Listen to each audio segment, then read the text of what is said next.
Penis.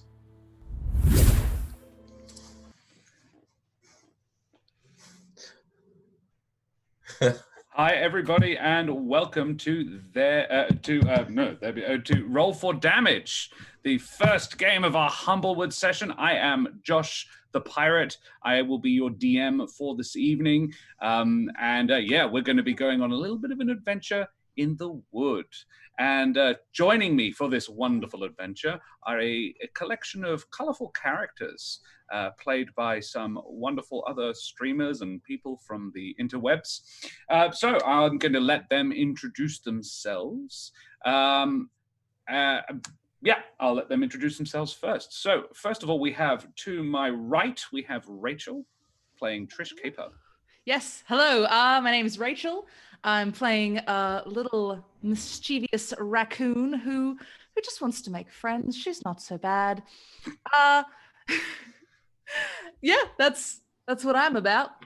Sick. And can you tell us a little bit about Trish? Like a little bit about her backstory? Okay, well, without giving too much away. I'm like, I don't want to get into spoilers, but she grew up in a small town and got a little bit bored of her little village and wanted to go out and do something exciting. And she may have gotten into some mischief, but she's not about that life. She just wants to have a fun time and make friends. Cool. Excellent. All right. Next along, we have the big Viking Mitch himself playing our lovable Nevermore. Lovable indeed. Yes. How you doing, everybody? My name's Big Viking Mitch. First time back on Twitch in about 6 or 7 months. Good to be back. Good to be back with these people as well.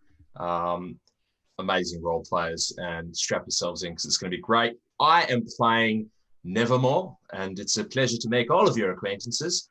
Perhaps you've heard of my father, Lazarus. Lazarus, he's known everywhere across the realm. He pretty much saved the place. So, yes, I'm his son, and always got to live by my father's rules because that's how you stay alive. Looking forward to upsetting you. Next along, we have Dan playing Helvig. Hello, everyone. I'm Dan. I'm playing this little hedge boy.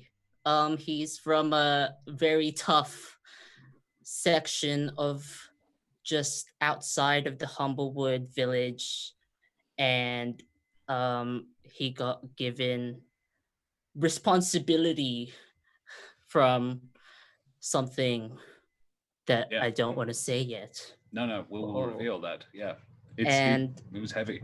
Yeah, and he just wants to roam around and, take care of everyone. Wholesome boy. That he is. And finally, we have AJ playing the delightful Jude. Hi, I'm AJ. I'm going to play Jude Littefoot. Hello! Jude is like a little mouse, and it's very fun. Very fun mouse. Wants to make a lot of friends. That he is. You can see. I think if you've been watching, you'd be able to see all of the pictures of all of the characters so far. Currently, we've got Trish up on the screen. You can see the amazing artwork they're done by the amazing Repai. Some fantastic work there, and done really fast as well. The last week has been just a cavalcade of wonders on the Discord. I am Josh the Pirate. You will know me from other places. You may listen to me on the podcast There Be Dragons. You may have watched me play the Heart of the Plains campaign here on Roll for Damage. And next week, this Friday, we're doing some work on the Eberron game with Game On Australia. So, the Humblewood is a relatively new setting for 5e D&D, created by the Deck of Many.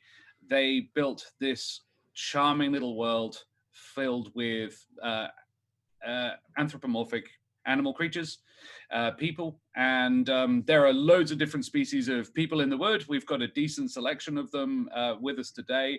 There are Mapach, who are the raccoon people. There are Helvig is a hedge obviously a hedgehog kind of a person. Jude is a mouse person, a Jerbeen, and Nevermore is a Corvum of a raven variety.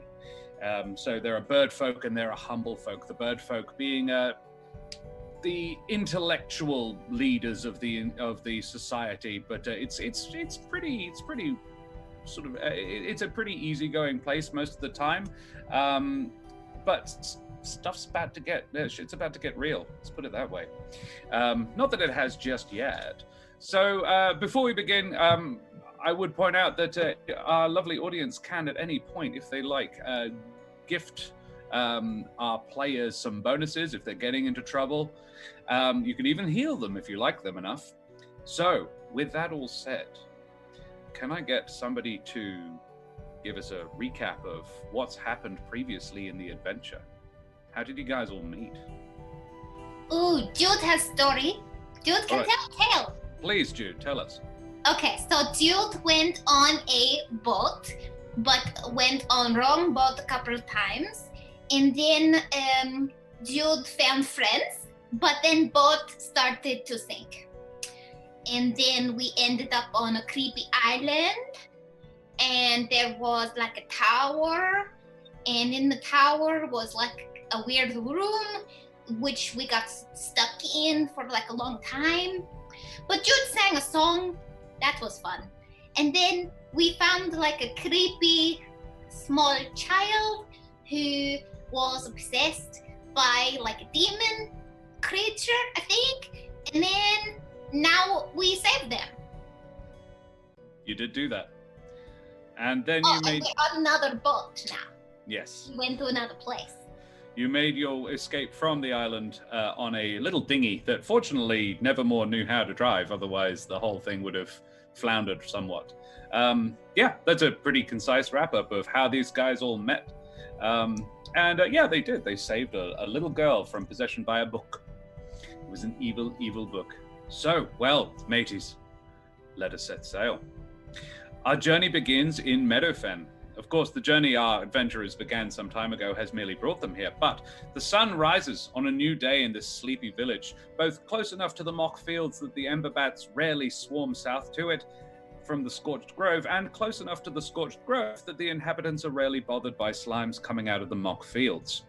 Upon landfall, made abundant and fertile by the wind-blown ash from the north and tidal silt from the south, Meadowfen and its folk have grown in peace, wanting for little and home to very few troubles. Our intrepid party arrived late the previous evening. They have been shown to a pleasant inn which rejoices in the name the Stag and Strumpet, and given rooms at a reasonable rate. In their company is Mary, the little Jerbeen girl that they encountered on their way here, who was orphaned by circumstance, and they saved. Currently, the group are sitting outside the inn on a shady bench, enjoying a leisurely breakfast. And I hand it over to you guys. Oh, God, that bed was actually quite comfortable. Better than sleeping in a rocking bed on a boat. Ugh. Jude has never had her own boat before. I don't know if it's just because I'm starving, but this food is incredible.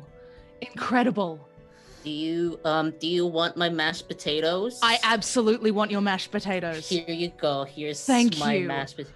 Yeah. I can make everything taste like mashed potatoes for you if you wish, but then you hear a voice say, "There's no need," as a matronly raptor comes out of the door with a huge platter of mashed potatoes.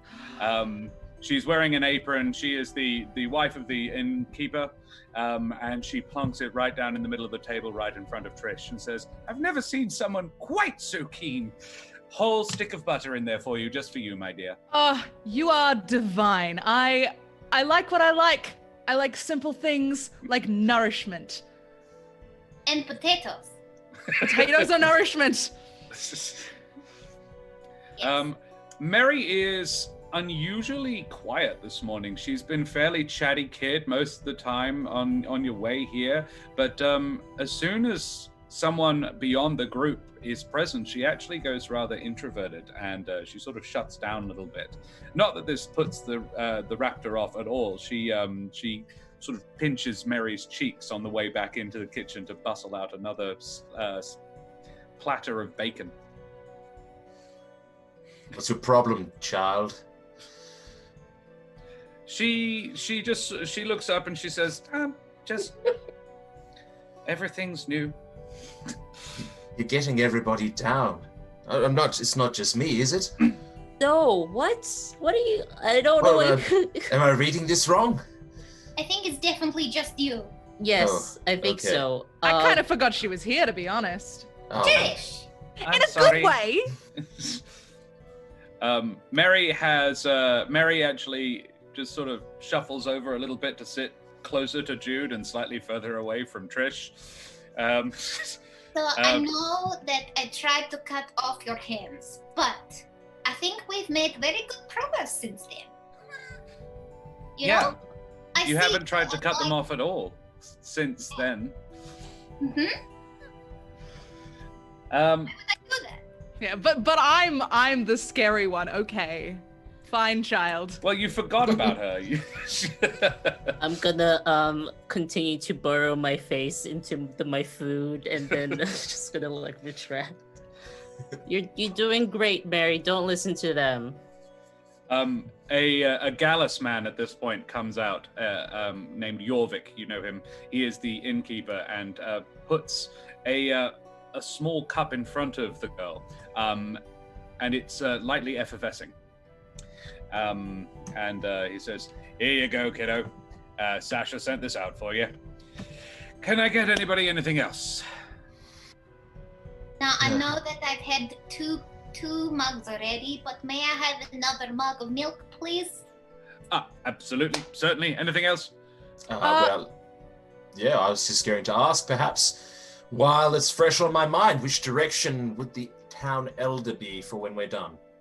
Yes. I sent my daughter up there to request an audience with her this morning for you, so she shall send for you. It's just up the road, but yeah, best to let her call on you than the other way around, sir. Understood, thank you.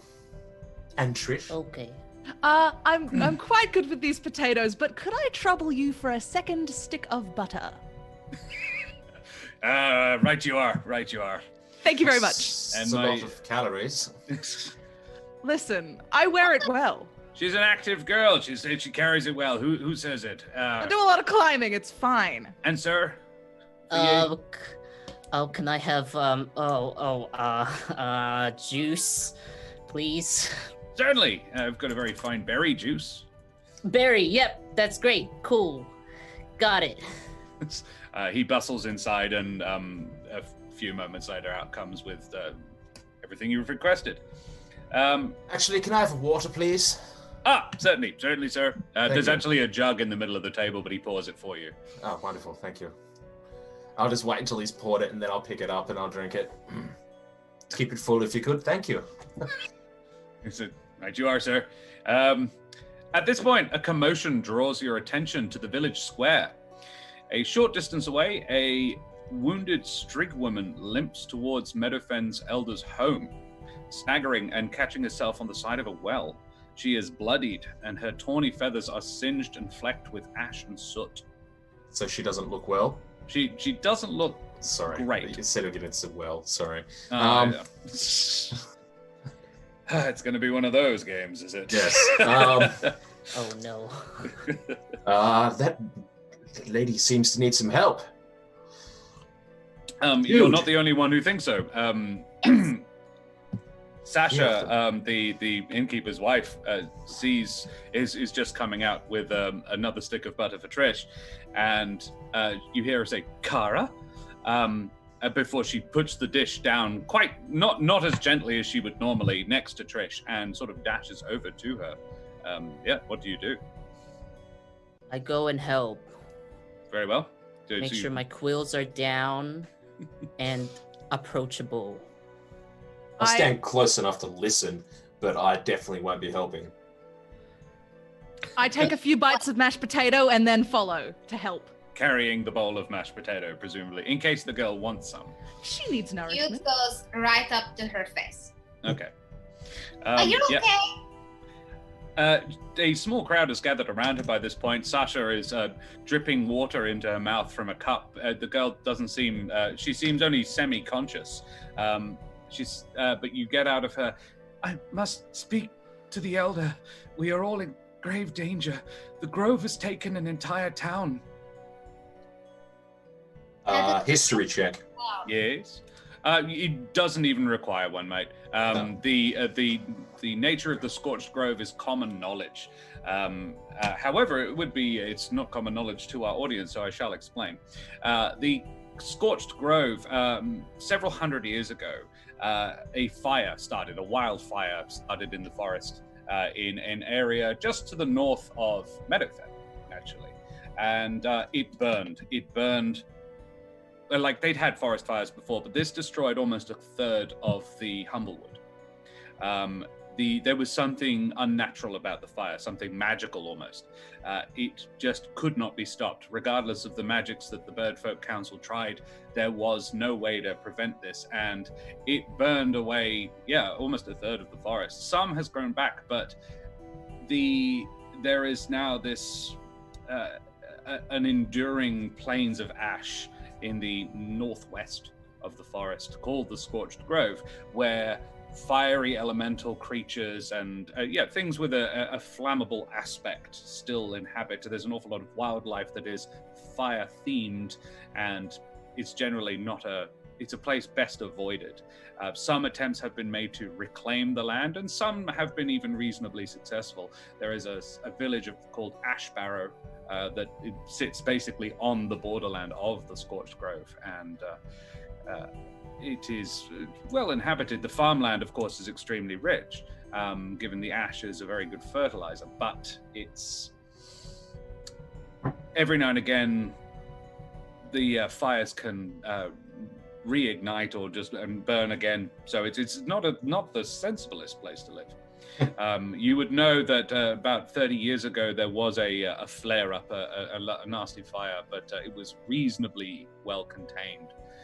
However, the Grove, it's unheard of for it to take anybody who lives nearby it make a conscious effort to watch it and make sure it doesn't encroach. It has never been heard of that for it to flare up badly enough to take out an entire village.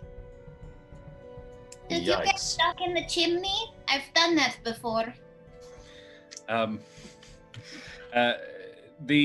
couple of the villagers looked slightly strangely at Jude, and Kara says, No, it was a bushfire, the worst I've ever seen. Please, I must speak with Elder Ardwin.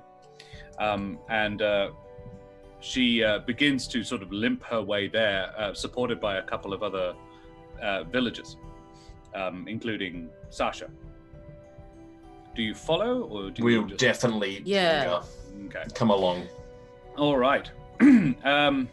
At this point, it might be worth noting the difference between the birdfolk races. For the audience's information, and possibly for the players as well, Gallus are poultry. So if I'm referring to a Gallus, I am referring to a poultry bird, so a chicken or a duck, possibly. In the case of Jorvik, the innkeeper, we're talking about turkey. However, Elder Ardwin is a chicken with blue-black feathers and a quite magnificent comb, wise eyes, and a kind smile. Then there are raptors, like Sasha. Raptors, as the name implies, are birds of prey. The only exception being owls, which are called strig. Kara, the burned girl, is a strig. She's a barn owl, whereas Sasha is a sparrowhawk. Then there are corvum, like Nevermore, ravens and magpies. And then there are the fifth kind is luma. Luma are pigeons, doves, and other smaller birds like robins, tits, and jays. And in case that's too easy for everybody, there are also vulpin and servants, who are fox people and deer people, respectively. However, the rules are pretty variable in the book. So a Jerbeen, like Jude, for example, could be anything from a shrew to a hare. If Jude had wanted to be a rabbit, she could have been. And likewise, a hedge could be a pangolin instead of a hedgehog, and it would work just as well. So whenever there is a distinction, I will endeavor to make my description clear. So, Elder Ardwin's home is a handsome two-story affair in the Tudor style with low beams. And upon arrival, the modest crowd is basically told to piss off. The elder appears at the door and says, "What is going on?" "Ah, Clara, thank God." And she ushers Kara inside, and then she makes eye contact with Nevermore and says, "You too, and you'll bring your company." Yes. And Sasha and Ardwin support Kara inside. Kara is shown into a seating room and placed on a comfortable divan. The elder then pulls up a chair next to her and ushers all of you to surround her and says, "Thank you, Sasha. Perhaps you had best go and send the others on their way, would you?" And Sasha agrees and leaves. The elder then turns to Kara. "It is clear you have endured much, my child," the Gallus says, motioning for the party to gather around. "But we must know what happened out there. Where are the others?" "Gone. Dead or taken. The fires of the Scorched Grove have spread. The hills are burning. Ash Barrel is gone, razed to the ground." There is a haunted look in her eyes as she recalls the destruction. "Some were able to flee, but there were many that weren't so lucky. It was that quick. We helped those we could, but there are so many refugees." She stops and tries to catch her breath. The words were basically falling out of her. Ardwin sits up and her face hardens, her back straightening and her voice taking on a commanding tone. For the first time, you see why the people of Meadowfen hold her in such high esteem. "I shall gather the village, and supplies shall be gathered. Help will be sent for the wounded." But then Kara stops her. "No, there won't be many coming. I was the only one from Meadowfen who made it out. There are bandits on the roads, preying on the helpless, taking prisoners even. The refugees are scattering." She seems to be tiring at this point, barely able to keep her eyes open. The strain has taken its toll. We will need help." Before she can continue, Ardwin puts a claw on her shoulder and gently but firmly pushes her to lay down, nodding understandingly. "Rest now, Kara. You did all you could. I shall fetch the healer." Ardwin stands and indicates the door with a jut of her beak. She ushers you all out. Bloody bandits. It is as I feared.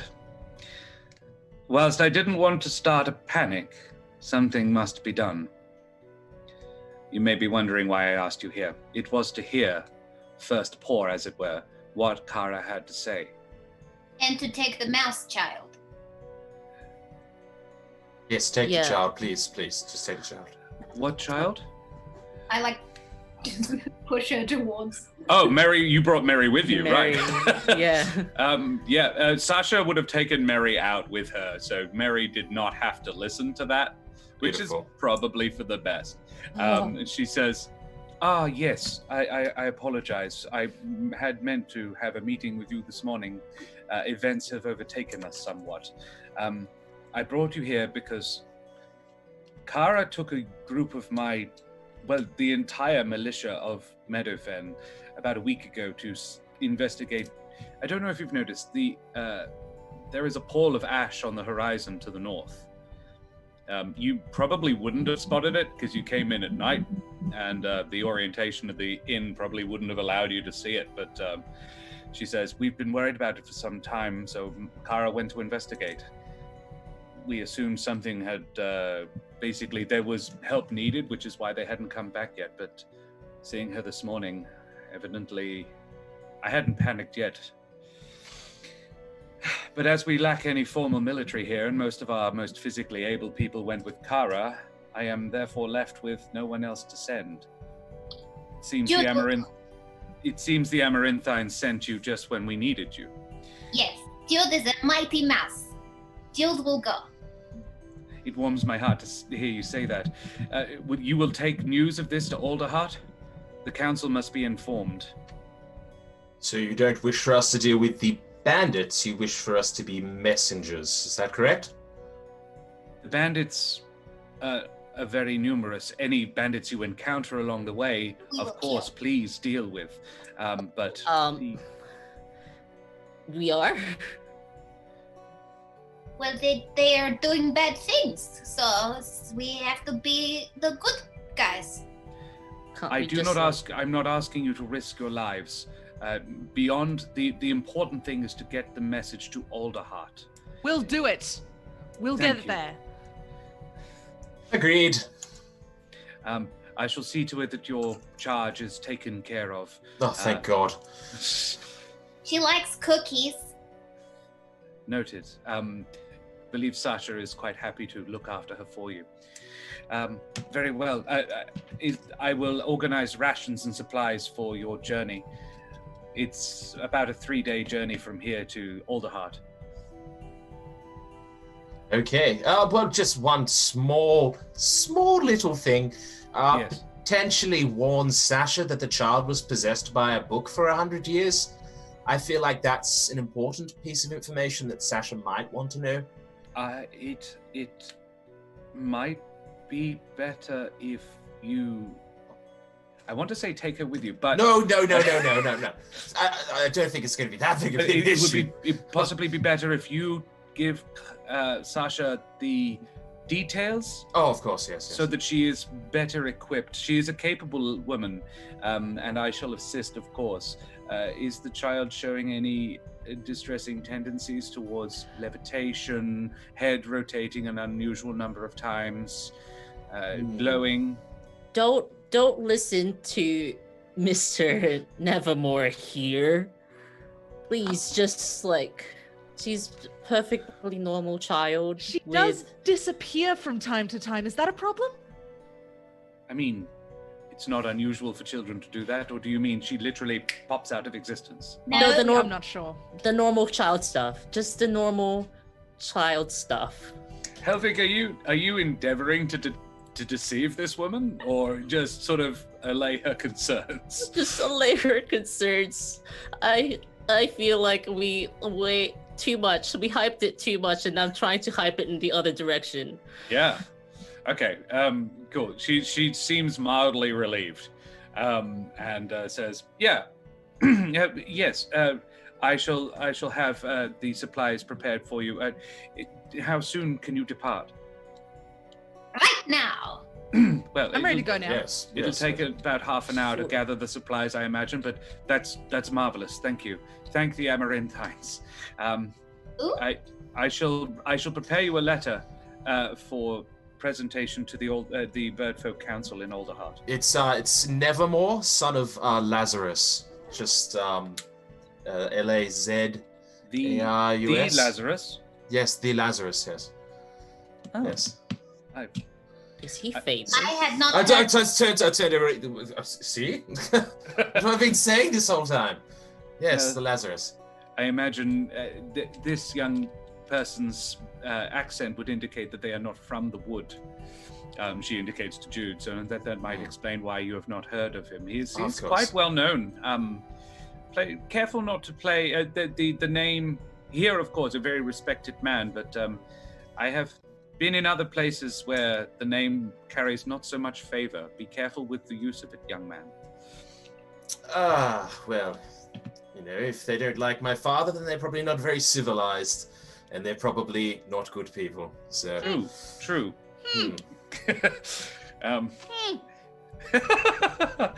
All right. Cool. You got something in your throat, Trish? Just a bit of mashed potato. Sorry. Yes. Okay, got it. Jude is very confused. So, I honestly thought it was something else. My bad. I'm sorry. Right. So, is there anything you want to do before you leave Meadowfen? I want to go pat the little Jerbeen kid on the head and say, sorry for trying to maim you. I've never had a very friendly Jerbeen before. in my hometown, they're not very nice. So I really hope that you find a good family. One that doesn't kick.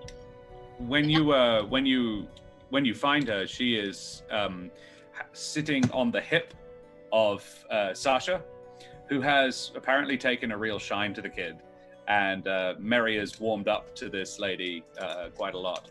And she says, "Don't you worry, I'll look after her till you get back." And then she carries the kid away, and says, "Oh, actually," and she said, "Oh, actually, before I go, is there anything I need to know? No. Favorite foods, Cookies. backstory." Are we all there? I don't know. Are you there? Jude's there. I would not have gone to see the child, so I'm going to say I'm not there. Sure. I would have, but this is already I don't want to ruin anything. Cool. No worries. Great. I'll just hug Mary and be like, just try and be wholesome. She goes, "I will. Whatever that is." Jude didn't have a mother, so it's really nice to see you being so, like, what is the word? Like bosomy. You know? And Sasha laughs, and well, it's a jolly chuckle, and says, "I do know.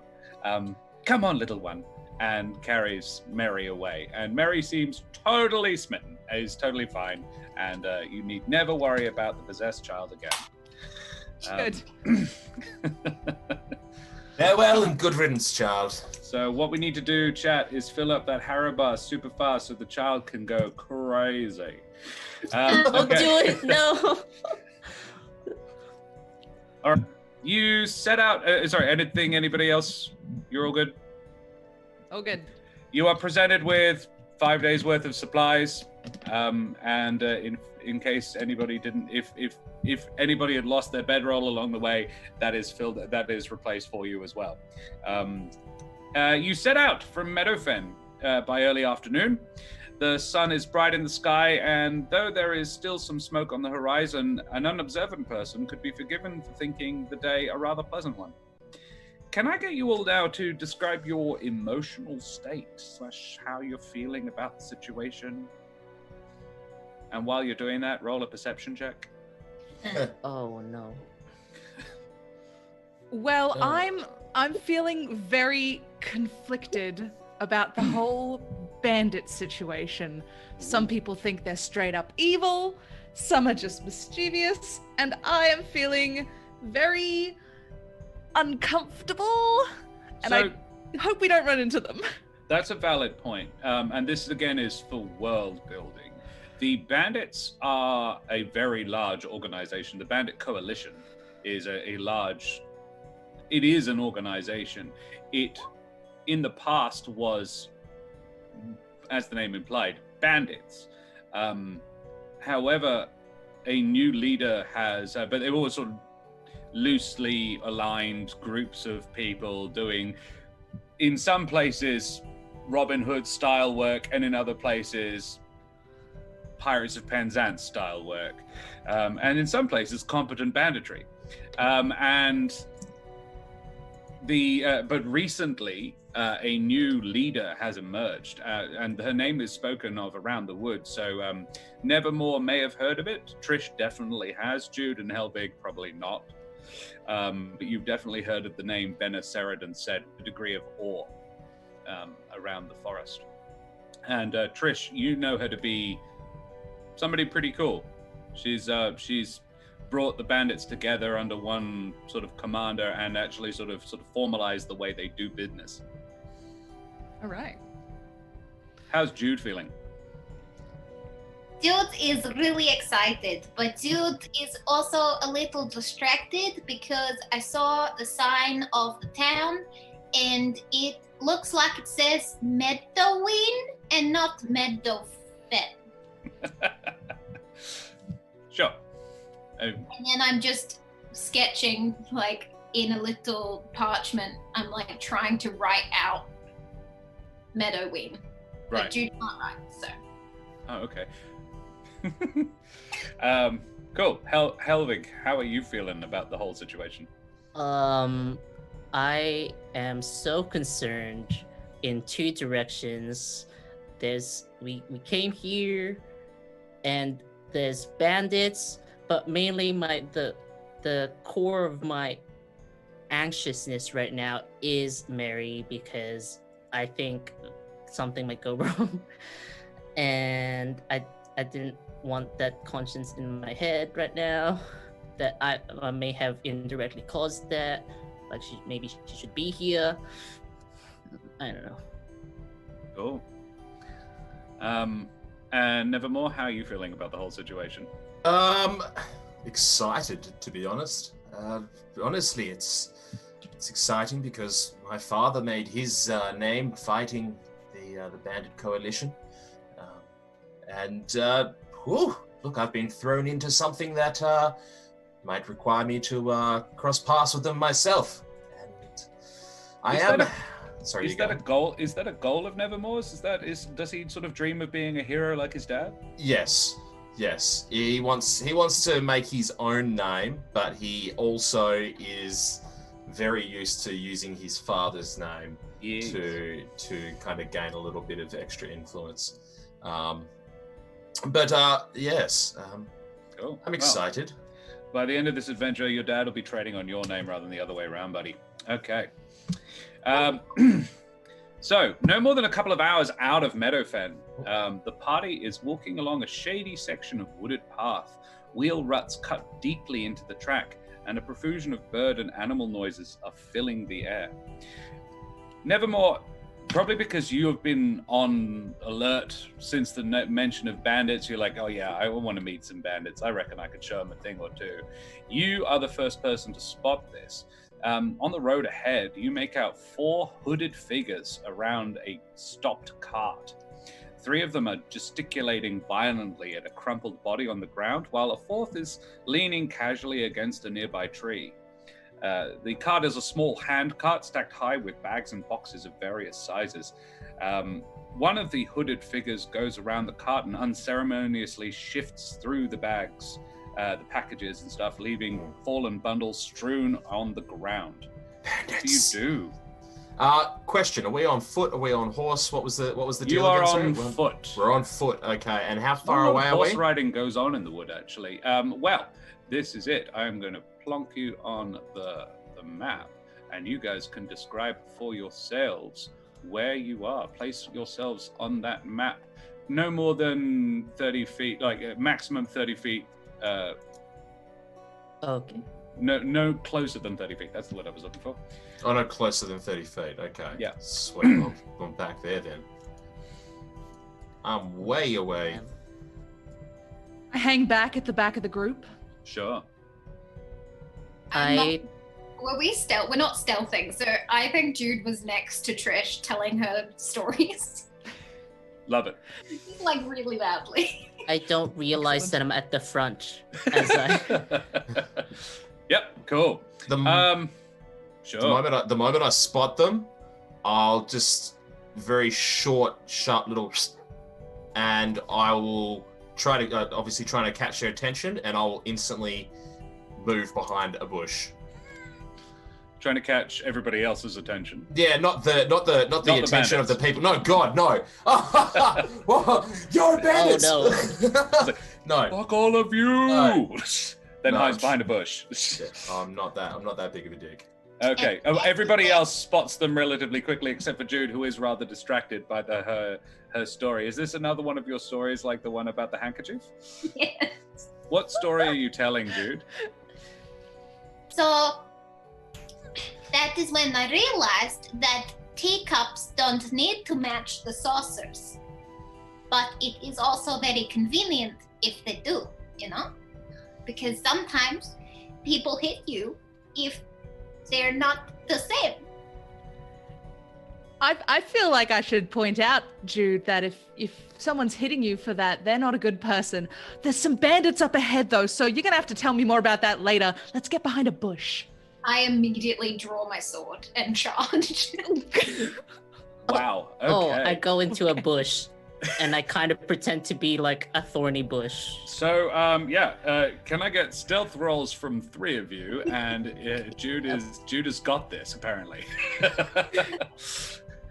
Jude, no. You can. All right, Nevermore stealths pretty well. Oh, Helvig wow. does not. Shut up, Trish, Helvig.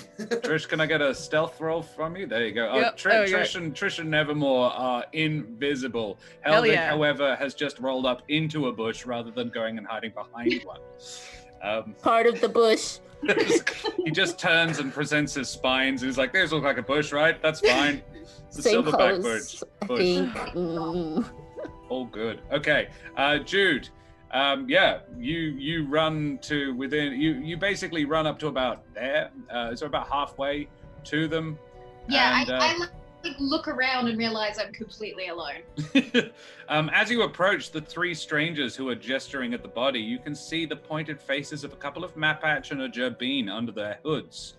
All are wearing worn leather armor and short swords on their belts. The 4th is an intimidating Vulpin female. Is lightly armored and wears an ornate sword on her hip. She seems to be hanging back, letting her subordinates do all the work.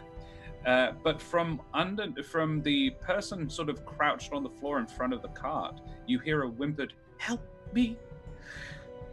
But you can't make out any of their features. The nearest Mapach, who is standing next to the body, puts her hands on her hips and says, "All right, folks, nothing to see here.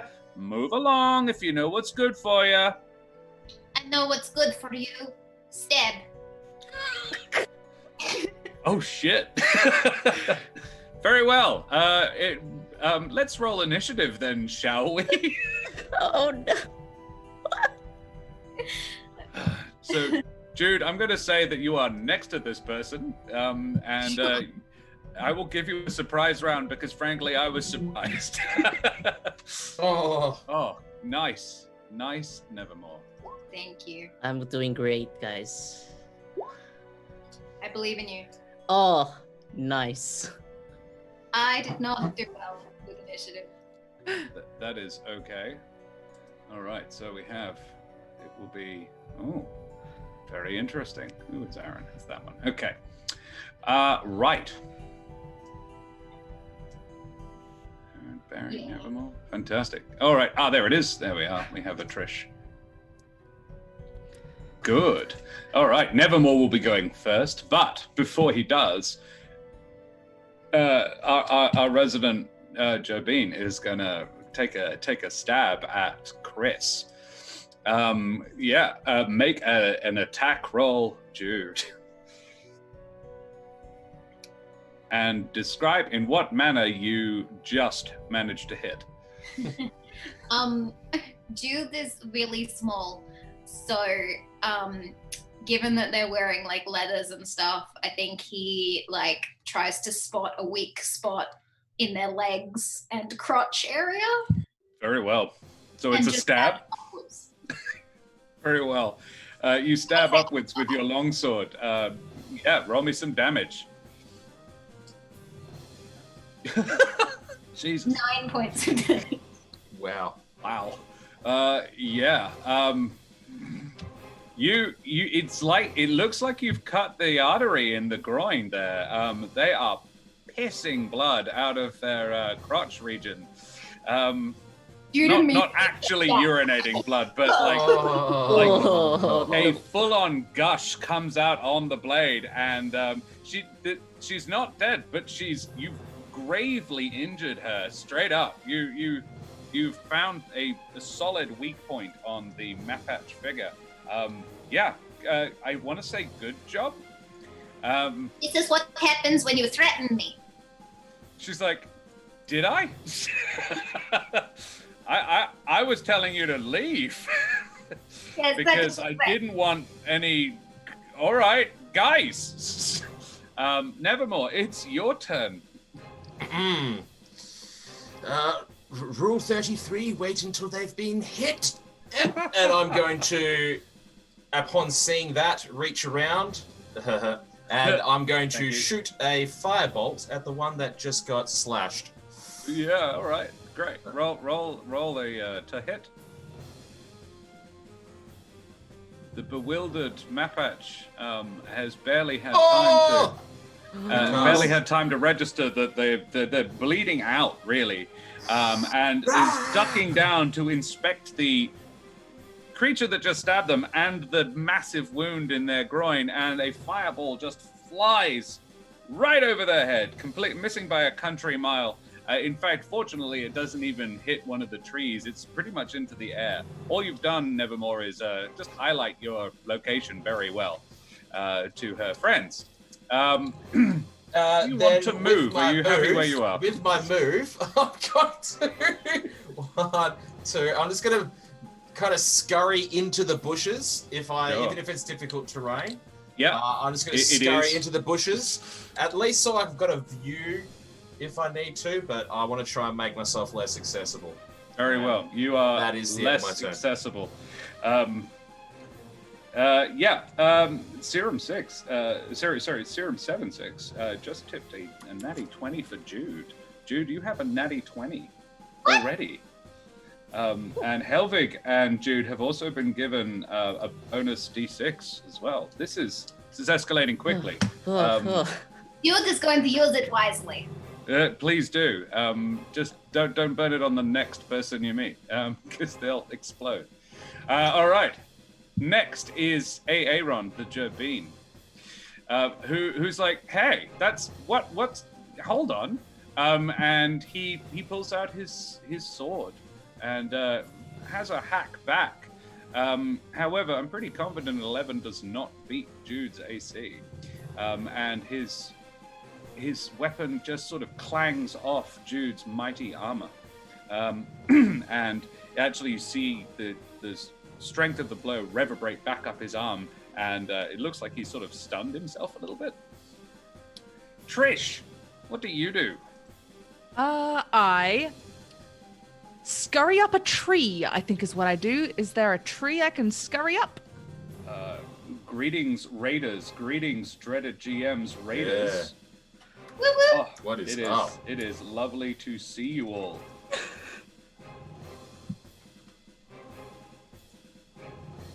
Look at that. Raid. Amazing. Ah. So, sorry, Trish, what do you do? I get up a tree so I can fire an arrow. Can I get you to roll me an acrobatics check to see how well you climb up the tree? It's pretty good. That'll do.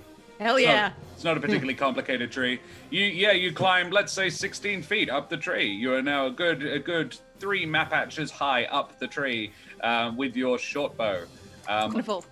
Yeah, I presume you shoot some people. I sure do. I'm going to fire at that Jerbeen that's attacking Jude. Very well, you do that. I will. Unfortunately, it's because you probably spend an awful lot of time, like a lot of your energy was spent on climbing, which means you have less to spend on the shooting, and the arrow is wide by just a little bit, just a tiny little bit. You instead hit the cart. I'm devastated that I missed. I'm loving that Jude is just there, just tanking everything. This is fine. It's tiny, 2.5 foot tall mouse. All right, Barry the bandit is going to, unless Trish, you've got anything else you would like? You all right? That's me done. Okay, Barry is, he's like, stop it. And he comes around the cart, and he's like, my friends have got this, and he is going to return fire. And it would seem like it's hard to tell which of you is the bigger threat, because neither of you appear to be any threat at all. But he can see Helvig really easily. So he's probably going to start with Helvig. How do you mean? He's going to shoot. He's going to shoot Helvig. I'm stealth. He hits Helvig in the back. Oh, 7 piercing damage, Helvig. Oh, no. Oh my gosh. Oh, no. ow. Okay. 22 on the roll there. It's just another Yikes. quill. It's just another quill. Don't Yeah, stress. it matches. Why has Does that it one match? got feathers on it? Chris, the Mapach is frantically trying to sort of hold their leg wound closed, and takes a wild swing at Jude, in retaliation for the whole "I'm about to die because of you," but because of the whole "I'm about to die" situation, misses quite badly. Jude parries the blow expertly, and then what do you do next, Jude? It's your turn. They're dying, right? The one in I mean, they're not dead, but if left unmedically assisted for half an hour, they'll die. Yeah, sure. I move on to the next person. They do have 1 hit point, so like this. Can I as I'm moving through them, because I have the ability to move through bigger people? Oh sure. Just kind of ankle kick him and then stab the next person. I mean, if you're wanting to actually physically hurt them, mechanically you do actually have to attack them. Yeah. No, I'm just going to move through them and stab the next person, because they'll die. Very well. I mean, the next person is standing next to you, so you don't really need to do that, but I love the mental image. So let's say you do a dive through this person's legs as they stagger around trying to swipe at you. And you come around, let's put you there instead. And you make an attack at the Jerbeen, who had tried to attack you, Aaron. And you just wrecking shit up. Let's have some damage there on Aaron. 8 slashing damage. Oh. Um, so that's why you ran in there so confidently. Yeah, she's like, I got this, guys. Noted. You cleave deeply into his leg as you come up on his side. This guy's about your size as well. He's not he's a Jerbeen too. It's a little bit terrifying, gotta say, how badly you are wrecking shit up. You do that. Helvig, what do you do?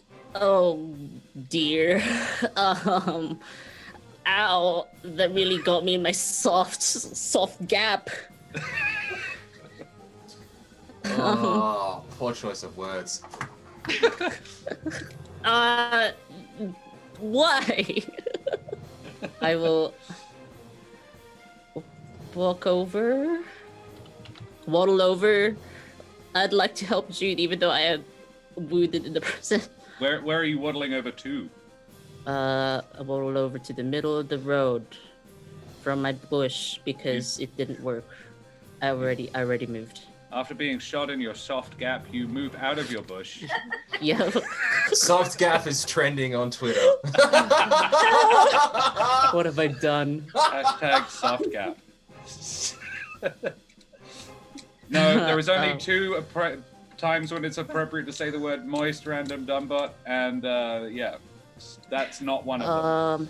Only when you're referring to cake and one other thing. I will use a bonus action to cheer myself on with some life. So this is a healing light. Oh, you double your current hit points. Yeah, excellent job, me. Good job. And then, as an action, which one looks the most hurt? The 2 next to Jude are both looking pretty badly injured. One is limping, the other is bleeding out. Oh, we've had another raid! Raiders. What is Hello. Gibbous crabs. This is insane. Greetings, Raiders. Tell us, where are you from? What were you doing? From Nerds of the West? Oh, bloodies!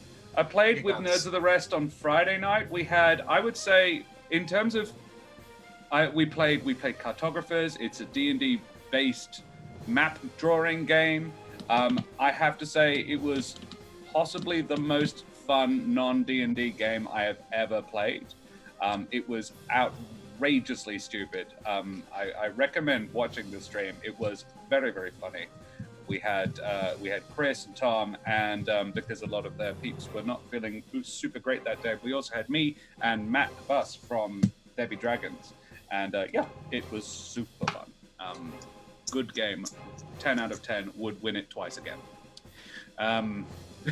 Brag. Flex. Yeah. Yeah, humble I thought we were flex. playing Humblewood. Sorry.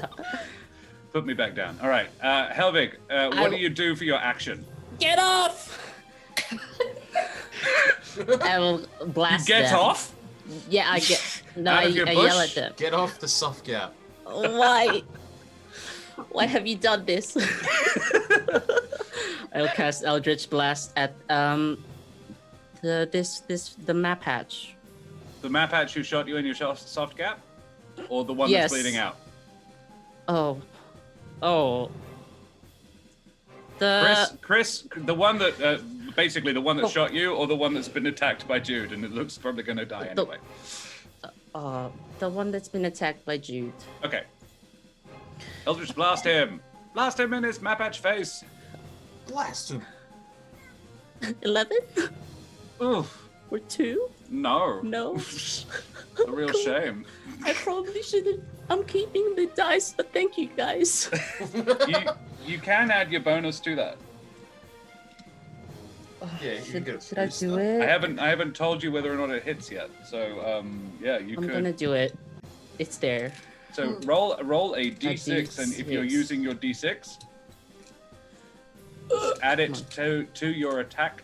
4, 15. Oh, that makes it 15. Yes, you For hit. 2? For 2 damage. And you know what, Helvig, you just murdered a guy. Where does it No. hit him? I regret this choice immediately. I apologize. No, this was a woman. Oh, Objectively, that shouldn't make it worse. no.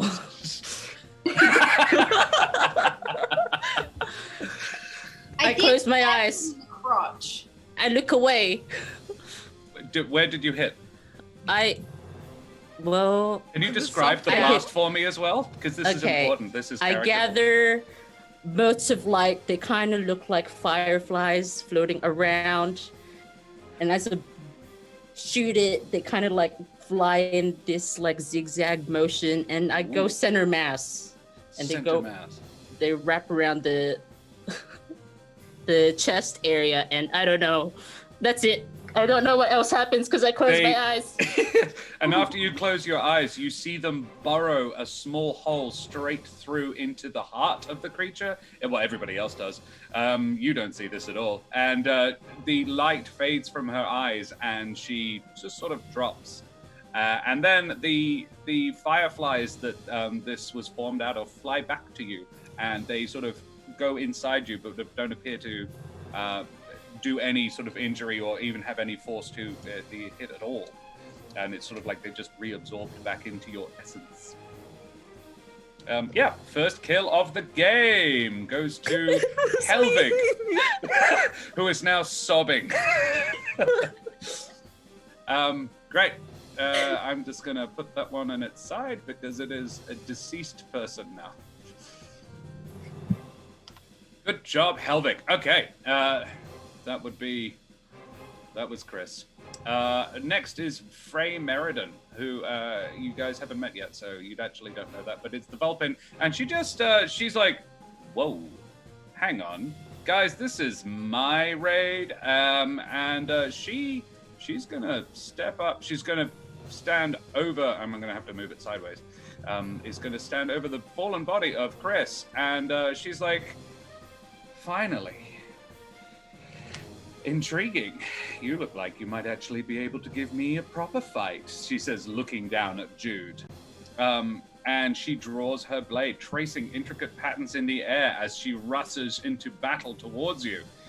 She says, she does say, I might have been able to be bought off, but this seems far more fun, and I'll just take it out of your cold corpses. And she is going to attack you because that's the whole point of her. She has multi-attack as well. So she is going to scimitar Jude. 17 is your AC, so no, that misses. As does the second one. Good, good, great. If someone could give me advantage, that'd be great. No, for real, that's okay. Look, I didn't want to hurt anybody anyway. I've already shot Helvig in his soft bits. Okay, so yeah, Jude, you weather the flurry of blows that the Vulpin woman rains down upon you with some skill as well. Helvig has a nat 20. Oh boy. Oh, why? I don't want to murder more. Speaking of which, Nevermore. I do. Ooh, pick me for the murdering. I'm up for this. It is your turn. I'm kind of like pulling my way through. I'm feeling tears on my ornate robes. Ruffled your feathers are. Rule 88, if at first you don't succeed, magic missile. And I'm going to slap the top of my book and like rip one of the feathers off my book and send it out, and it'll split up into a number of magic missiles. I'm going to direct one at the one who took 8 damage. Yep, good call. It does 1d4 plus 1. If you need me to roll. Yes, please do. Yeah, cool. Give me a second. Technically speaking, it's the 1d4 is the damage that all 3 of them do. Oh, okay. The way I rule it. So it's just 2 damage. Each one will do 2 damage. 2 damage. So I'm sending 1 dart to the one that had already been slashed. That has where is not it been hitting? How do you do this? Let's put it that way. Okay, because I'm kind of like in amongst everything. I do not do it very gracefully, honestly. Sure. I'm going to send one of them at the one who'd already been slashed. And then I see this kind of eloquent-looking Vulpine? Vulpin, yeah. Vulpin. And I'm going to send the other 3 at her. At Meriden. At Freya Meriden. Freya Meriden, yeah. At the Vulpin lady. Okay. So you're casting this at first level, presumably. First level, yes. So there should be 4? 2 sent at her. When you cast this, give me a second. You cast 3, yes. So 2 sent at her and 1 at the little dude. Thank you. All right. So the little dude takes it right in the eye. A small feather, just sort of, it's like an arrow has been shot, but it's just the feather. Slams into his left eye, and he just sort of goes still and just drops Jude, and you're like, good. Well, actually, how do you react to your foe being dropped like that? That was mine. You're welcome. Didn't say thank you. Frey then takes 2 right in the chest. 2 more feathers bury themselves into her chest, just underneath her. And she takes 4 damage. Wonderful. Done. That is 2 down, 2 to go. And it also means that Aaron doesn't get his turn anymore because he is now unconscious. So it's Trish. All right. I'm gonna fire an arrow at the scary Vulpin lady. Very well. So you're not bothered about Barry anymore. Ooh, that is a hit. Yeah, boy. Yeah. Okay. No, just you click on the word shortbow. This would qualify as a sneak attack as well. So yeah, 12. Ouch! That's ouch. Ow. 12 damage. She thought she was so intimidating. She did think that. She's wrong. She very much did think that. Barry, the bandit, whose turn it is now, unless you want to do anything else, Trish. I'm good. I'm good up here. I'm satisfied with that shot. Yeah, as you should be. Barry looks around like, whoa, hey, Frey, maybe we should bounce. And Frey's like, no, it's all good. We won't. You stick at it. So Barry the bandit is going to look. He's going to give this whole. He's going to run over to Helvig, and he is going to slash at Helvig with his scimitar, and miss completely because I am apparently really rubbish at attacking. You do. You turn your back at him, and don't worry, he missed. So it's now Jude's turn. Jude, what you gonna do? I'm going to stab the main lady. I thought you might. I had this feeling, I just sort of knew it was coming. She threatened me. She did. She did that. Yeah. Make me an attack then. 19. Yeah, you do. Yeah, you do. Oh! Are you kidding? Insane. That's not even max? It is max damage. Okay, good. Maximum damage. That's what I say. Yeah. This woman is not looking great, I gotta say. You've, yeah, wow. Also, Jude's Harabar is up to 50% herself. Her own Harabar is 50% full already. Good. And we also have a raid from Spambra. How you doing? What? Raid? Hey, Spambra. What does Spambra do? Spambra was one of the players in my D&D campaign many moons ago, and does many things like Divinity Original Sin, bit of Terraria, bit of League of Legends. Sick. Love it, Spambra. Welcome. Welcome to the Humblewood. We will finish this combat, and I shall give you a quick recap for all of our new viewers. To catch you up, Jude is wrecking shit, and everybody else is being mildly useful to a greater or lesser degree. Although Jude hasn't killed anybody yet. It was just touch and go. Helvig, you now have a dude in front of you, and he's pretty healthy. He's all right. Oh no. Oh boy. I don't know what to do. I will panic Sacred Flame. I just wave my hands in front no, please. Oh, at the guy who is trying to stab you with his scimitar? Yes. All right. So he's making a dex check? Yes. Here it is. Save. Dex save. All right, let's see. 13. Nope, he fails.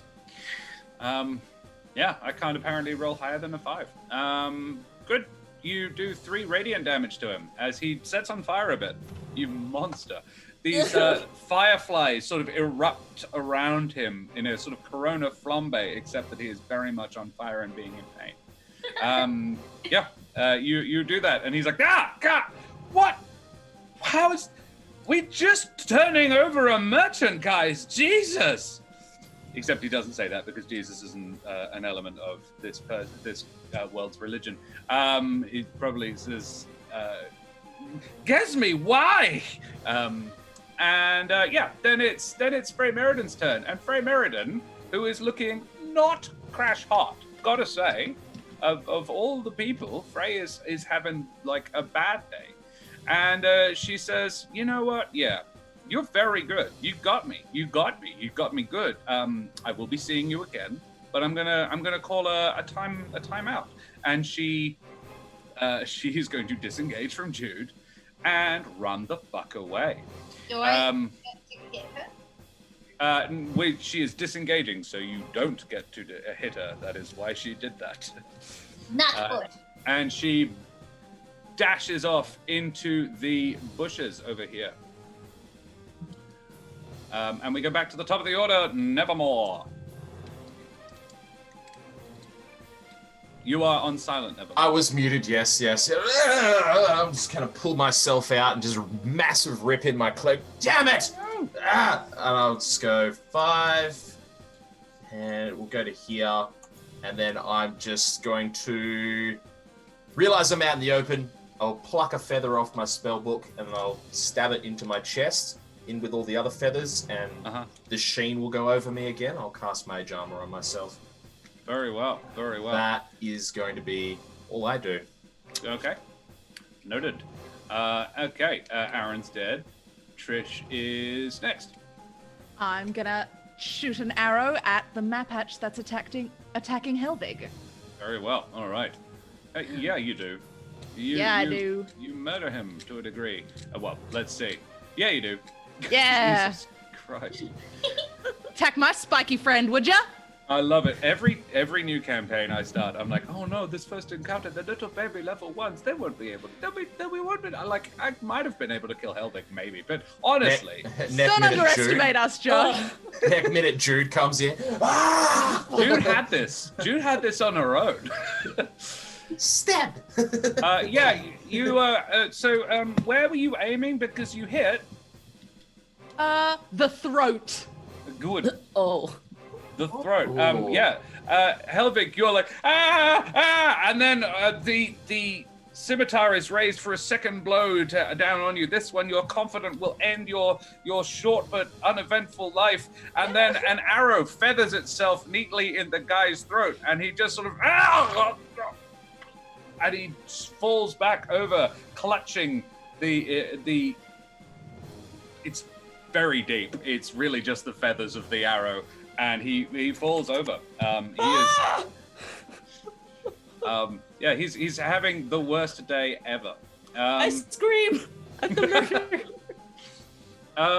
You do that. I have no doubt you do that.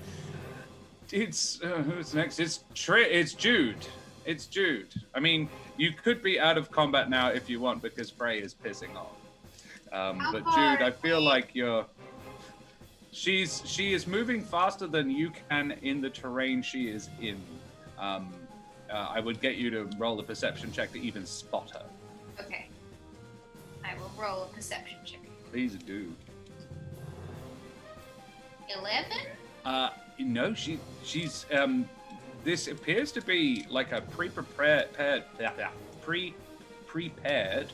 escape route that she has put in. She has. Cannot throw a javelin at her. Well, you can't see her, unfortunately. She is sort of disappeared off.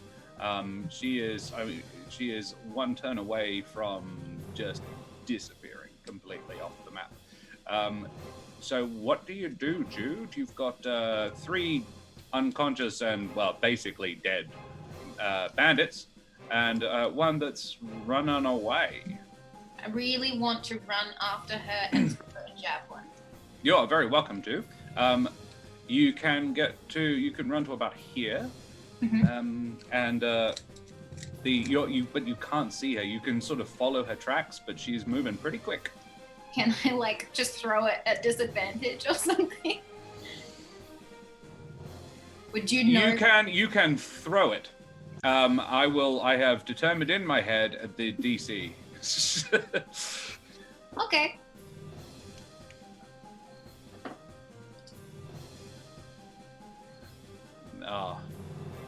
If it had been with advantage, you would have hit. No. Unfortunately, actually, that wouldn't even have beat her AC. The javelin flies into the bush that you saw this woman disappear into, and you hear a missed from her. Spicy. Very good. I'm calling that combat over at this point. Helvig, what do you do? I catch the dying throes of the person in front of me, and I could just go, shh, please. And he burns a little more, and then the fireflies return to you, and you have a lightly singed corpse in front of you, leaking from a neck wound. Why are you cuddling up to a dead person? I'm doing no such thing as I lay him down. Okay. Yep. Just going to keep walking. So to catch you up, I'm just going to catch our raiders up, everybody. Guys, welcome to the Humblewood game. We have the lovely AJ from Roll for Damage's Wednesday night game, the Cerberus Ascending.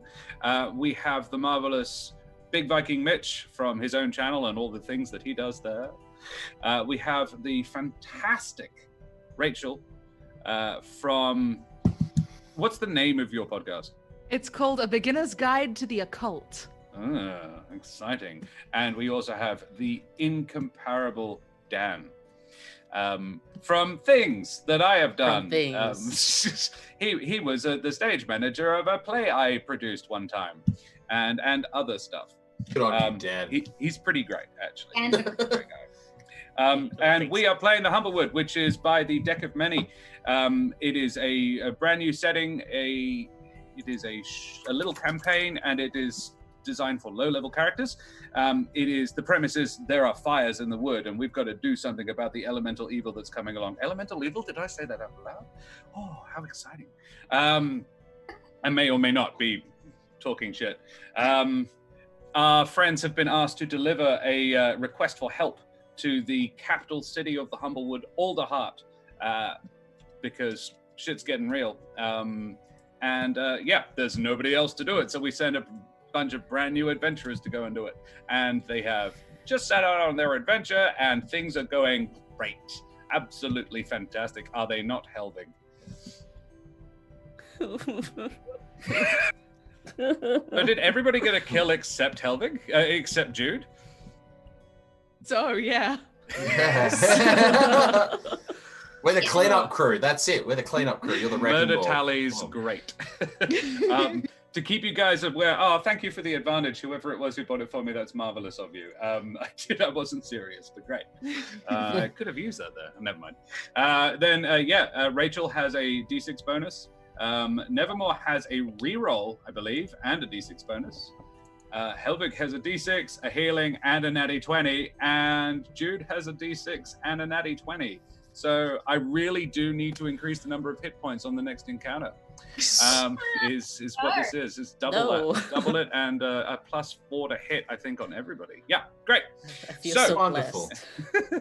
No. Guys, how are we feeling? We've been going for an hour and a half. I think it might actually now would be a natural time to have a quick break.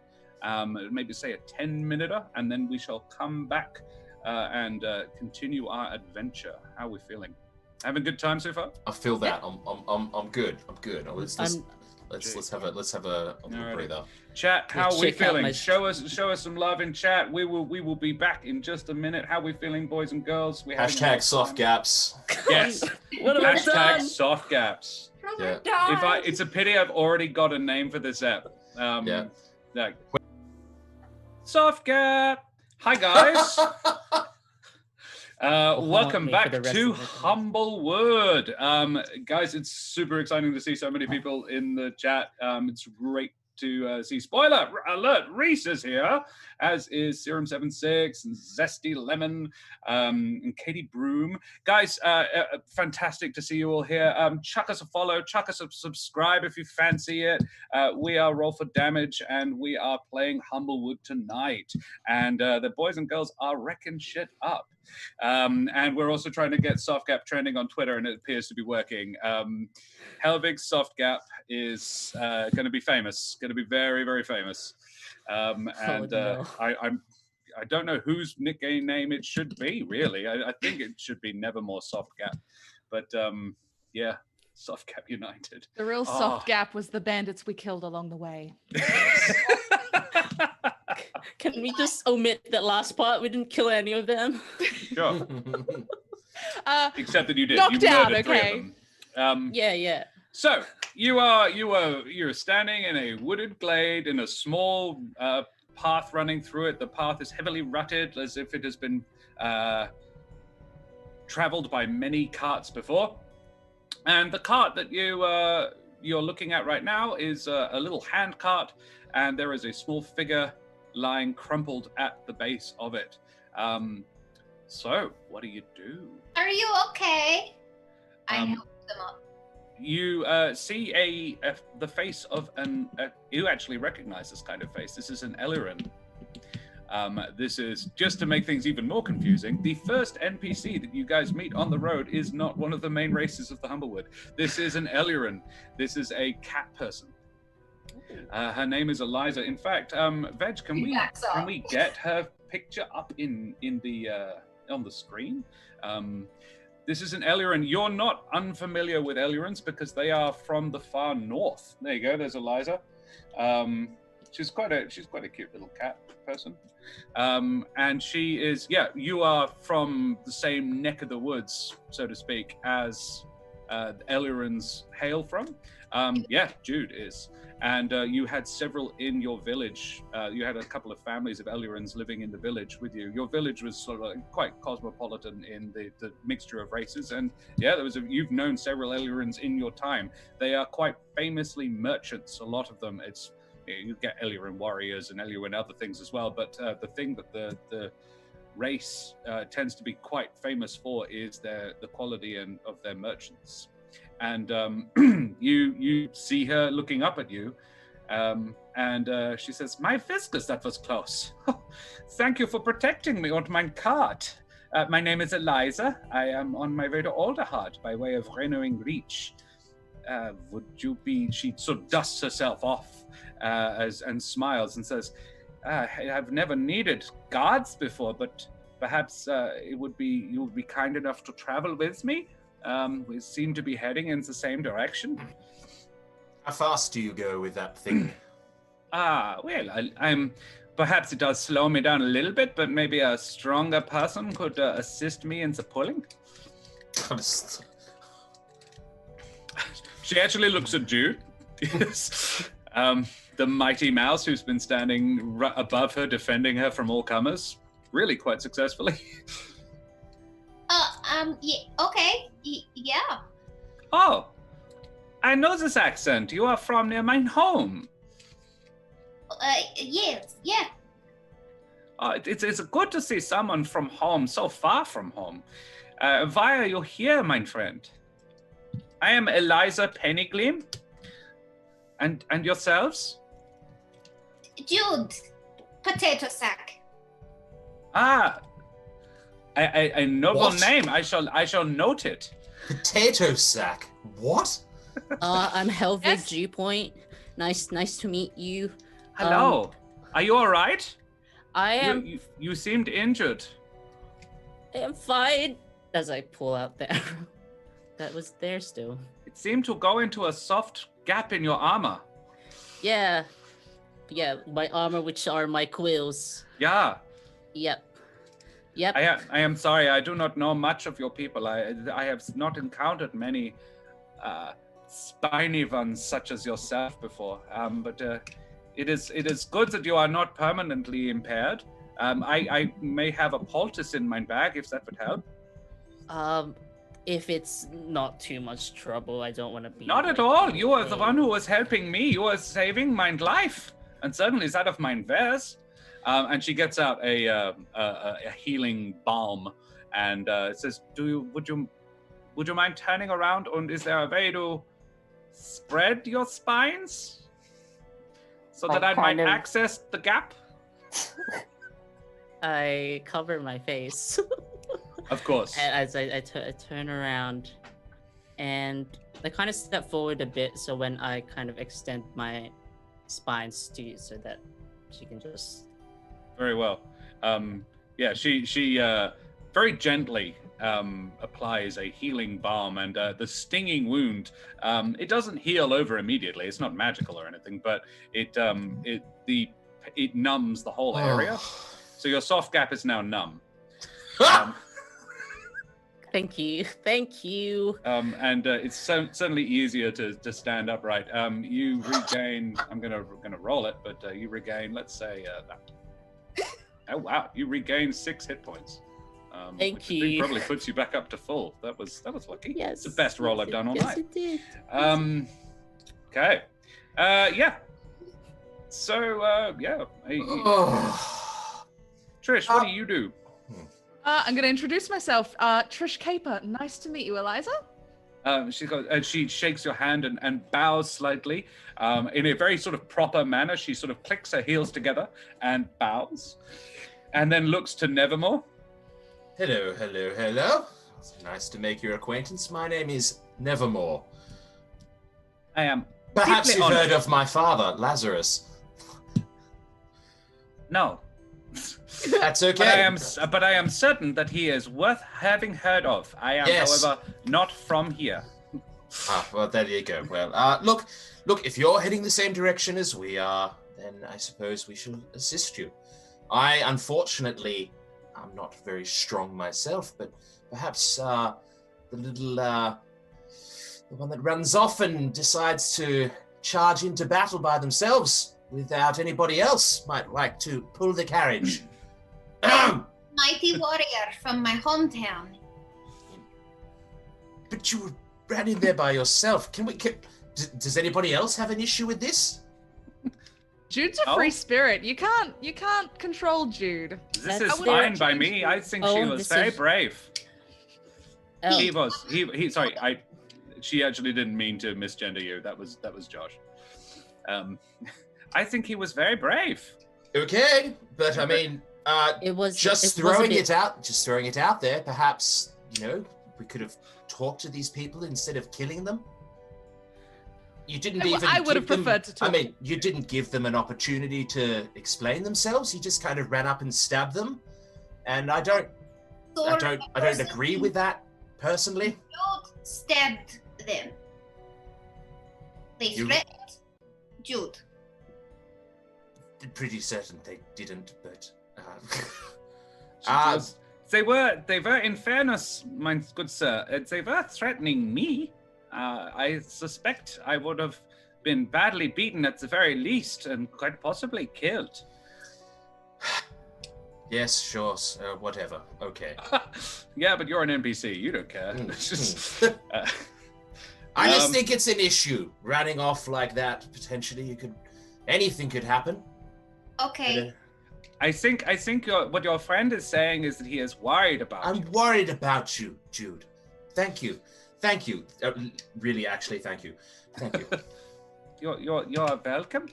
So, Jude never had anybody be worried for them before. it well, is. one of us, Okay. idiot. Sorry. That was touching in a sort of semi-aggressive way.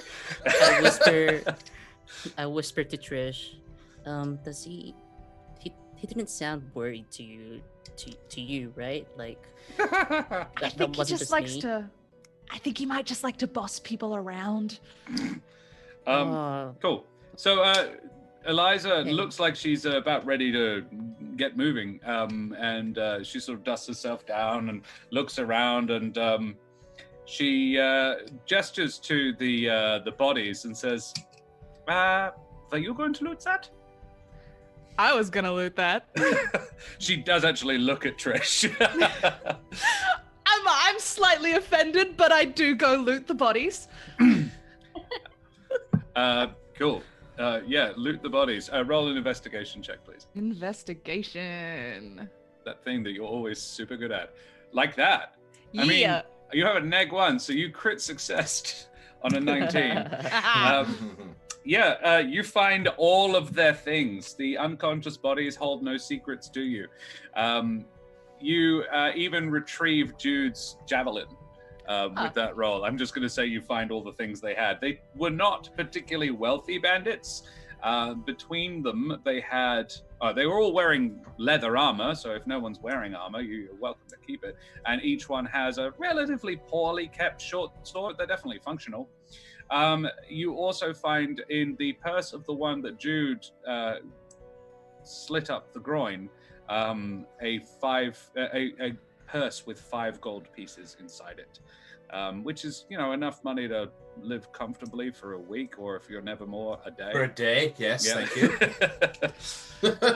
I'm gonna pocket that gold, and I'm already set for short swords. But if anyone need a sword, armor?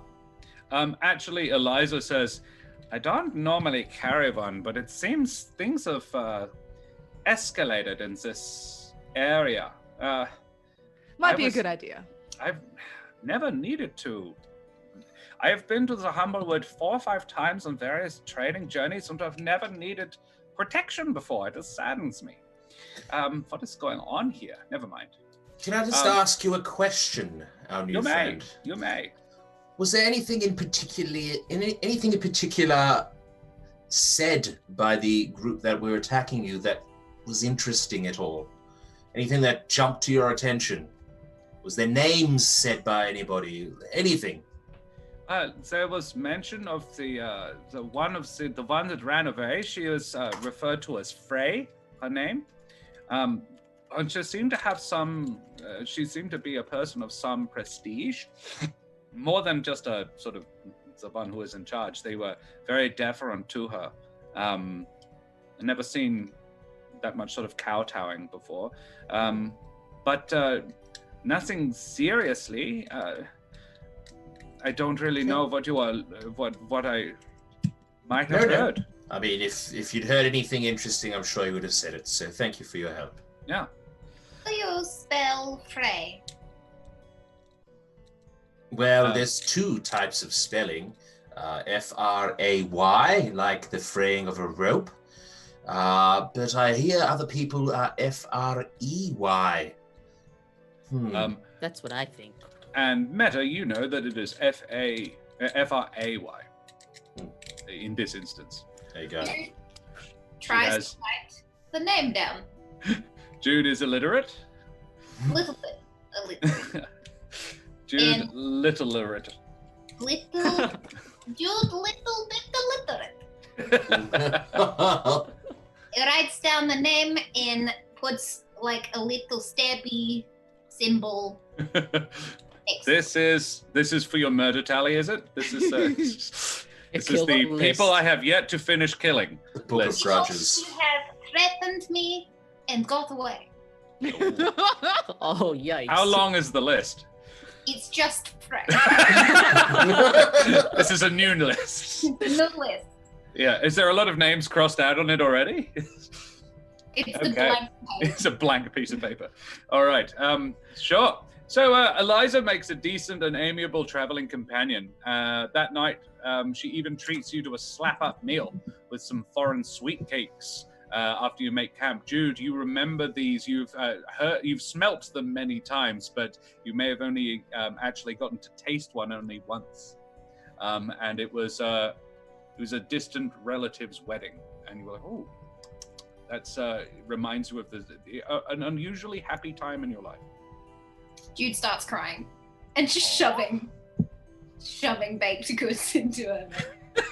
And she looks at you. The cakes are. It's not there is a sweet cake, and then there is also the savory option as well, which is like a meat pie, but has like a small shepherd's pie with mashed potato on the top, and heavy on the cheese. And Eliza looks at Jude and says, "What is wrong? Is the cake not good?" Oh, it is so good. It's like a really good cake. So these are happy tears? Yes, happy tears. Good. Mine cakes. I am proud of the recipe. My grandmother passed it down to me. I prepared them before I leave. They've lasted quite well. This is over a week now. You should try them fresh. Unfortunately, I lack an oven in the cart. I'm going to talk to Helvig if I could. You're very welcome to. Sitting down near to Helvig. So, what exactly was the deal with the dead body and the crying next to it and everything? Do you need to talk about anything to somebody?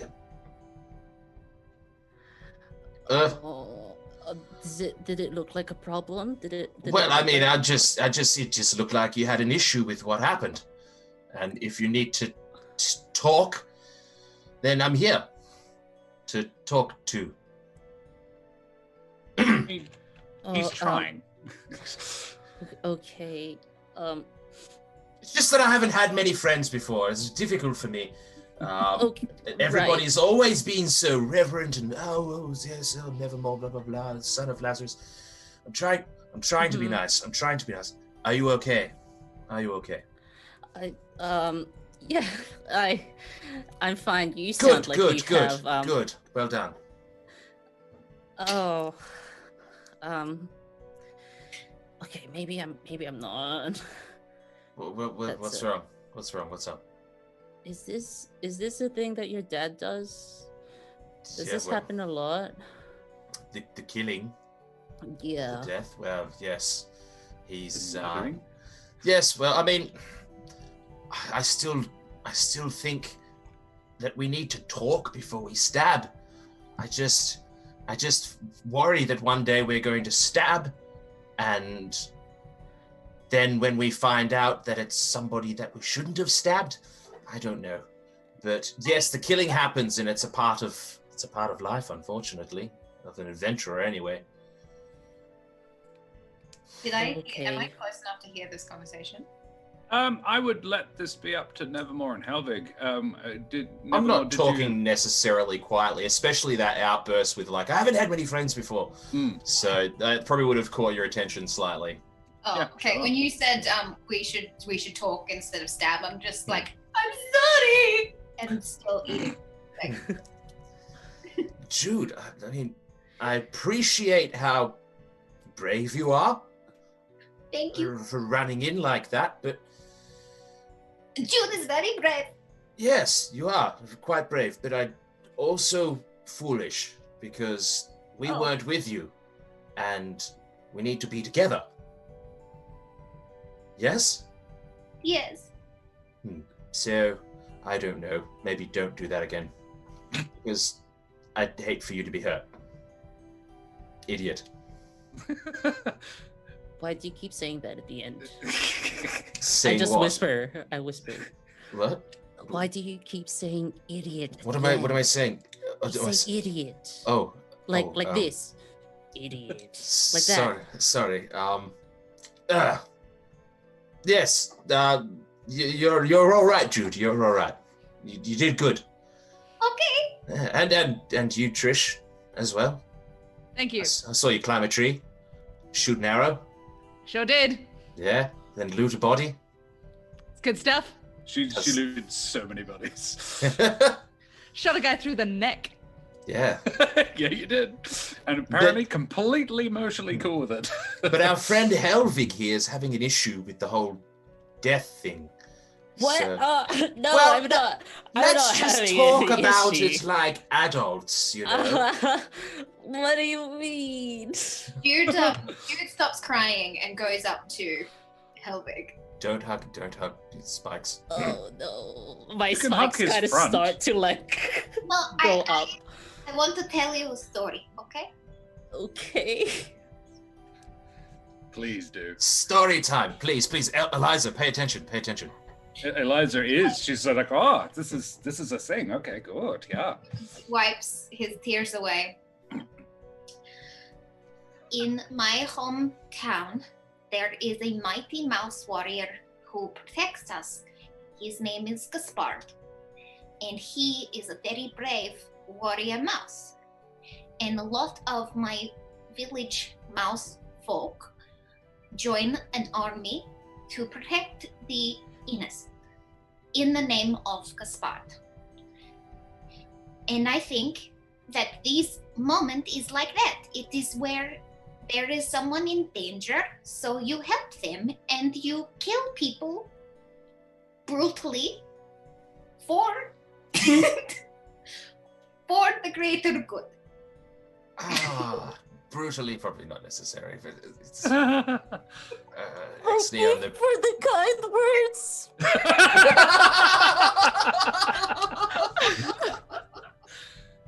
Look, Did that help at all, Helvig? No. the good part of the story is that that like Nevermore said, we have friends now. yes. And Jude never had friends before.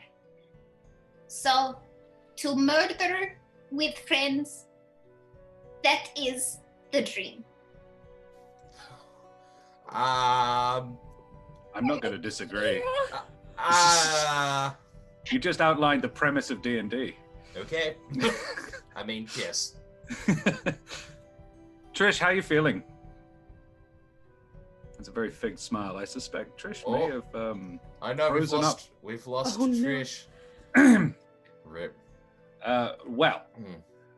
So Eliza says, "That is beautiful story. It reminds me of many stories from home. You tell it very well as well. I'm enjoying this. So we have a long journey tomorrow, ladies and gentlemen. So I will be probably going to sleep now. But I am happy to obviously take a watch for everybody else. So we are possibly each spelling each other. Oh yeah, this is interesting. You have sort of. It's because we have logged out. We have Trish is logged out, and now we're all in the wrong places. Just looking. All right, so Rachel is now playing Helvig. And hold on just a moment, ladies and gents. We will fix that up. Oh, was that my internet that did that? Yeah. Okay, wonderful. That is weird. Sorry, gang. Yes, Serum. That is very strange. Dan looks like Can a I big just say, Viking, though- Mitch. I don't know what you're talking about. Yeah. Yeah, You look like a big Viking, Mitch. Yeah. I can see it. For the rest of the episode, you have to swap characters. Nevermore shaved. I think I can play that. Can I just say, on my end, it paused in your story at the point where you went to murder with friends. And it was great. I thought you were pausing for effect Well, for a while. for me, it was very much. I think Rachel is just sort of listening calmly and quietly and just grinning from ear to ear. That was lovely. The sentiment was to murder with friends is the true dream. Yeah. And I then want that on a shirt. Too true. Veg, do you want us to sort of disable our cameras and then re-enable? Or oh no, he's sorting it out. He's got this covered. He's all good. All right. So we. She basically says, "Look, I am happy to take a watch at some point in the evening, but I will be probably going to sleep now. It was that lovely bedtime story as a sort of a good night. What order would you?" What order do you want to do watch in? Yeah. Yes, well, let's see. Do I have dark vision? That's a good question. No. Trish does. Yes. I don't think anybody else does. Although Eliza says, my eyesight in the dark very good. Well, would you mind potentially being awake while it is at its most dark? So you wanted me to take the sort of midnight to 3 a.m. sort of section? Yes. Yeah. And, well, I'm sure by this point in time we know each other enough and have established enough to know that Trish has the dark vision as well. You've hung out for like 4 days. Yeah, So yeah. you are aware of this. So Yeah. Trish, and she in fact, Eliza turns to Trish and says, "Perhaps I would be waking you up. Yep, that seems like a good plan. So who is it who will be waking me up? I Oh, will, you The got first it. watch? yes. Do you Jude? mind if I take the morning? Yeah, this is fine. And then Wonderful. Helvig, so Trish, you will be waking up my friend Helvig here. And then Helvig, you will be waking up Nevermore. Well, okay. This is good? All right. Okay, yeah. Very good. Very good. Done. Well, then I will bid you good night.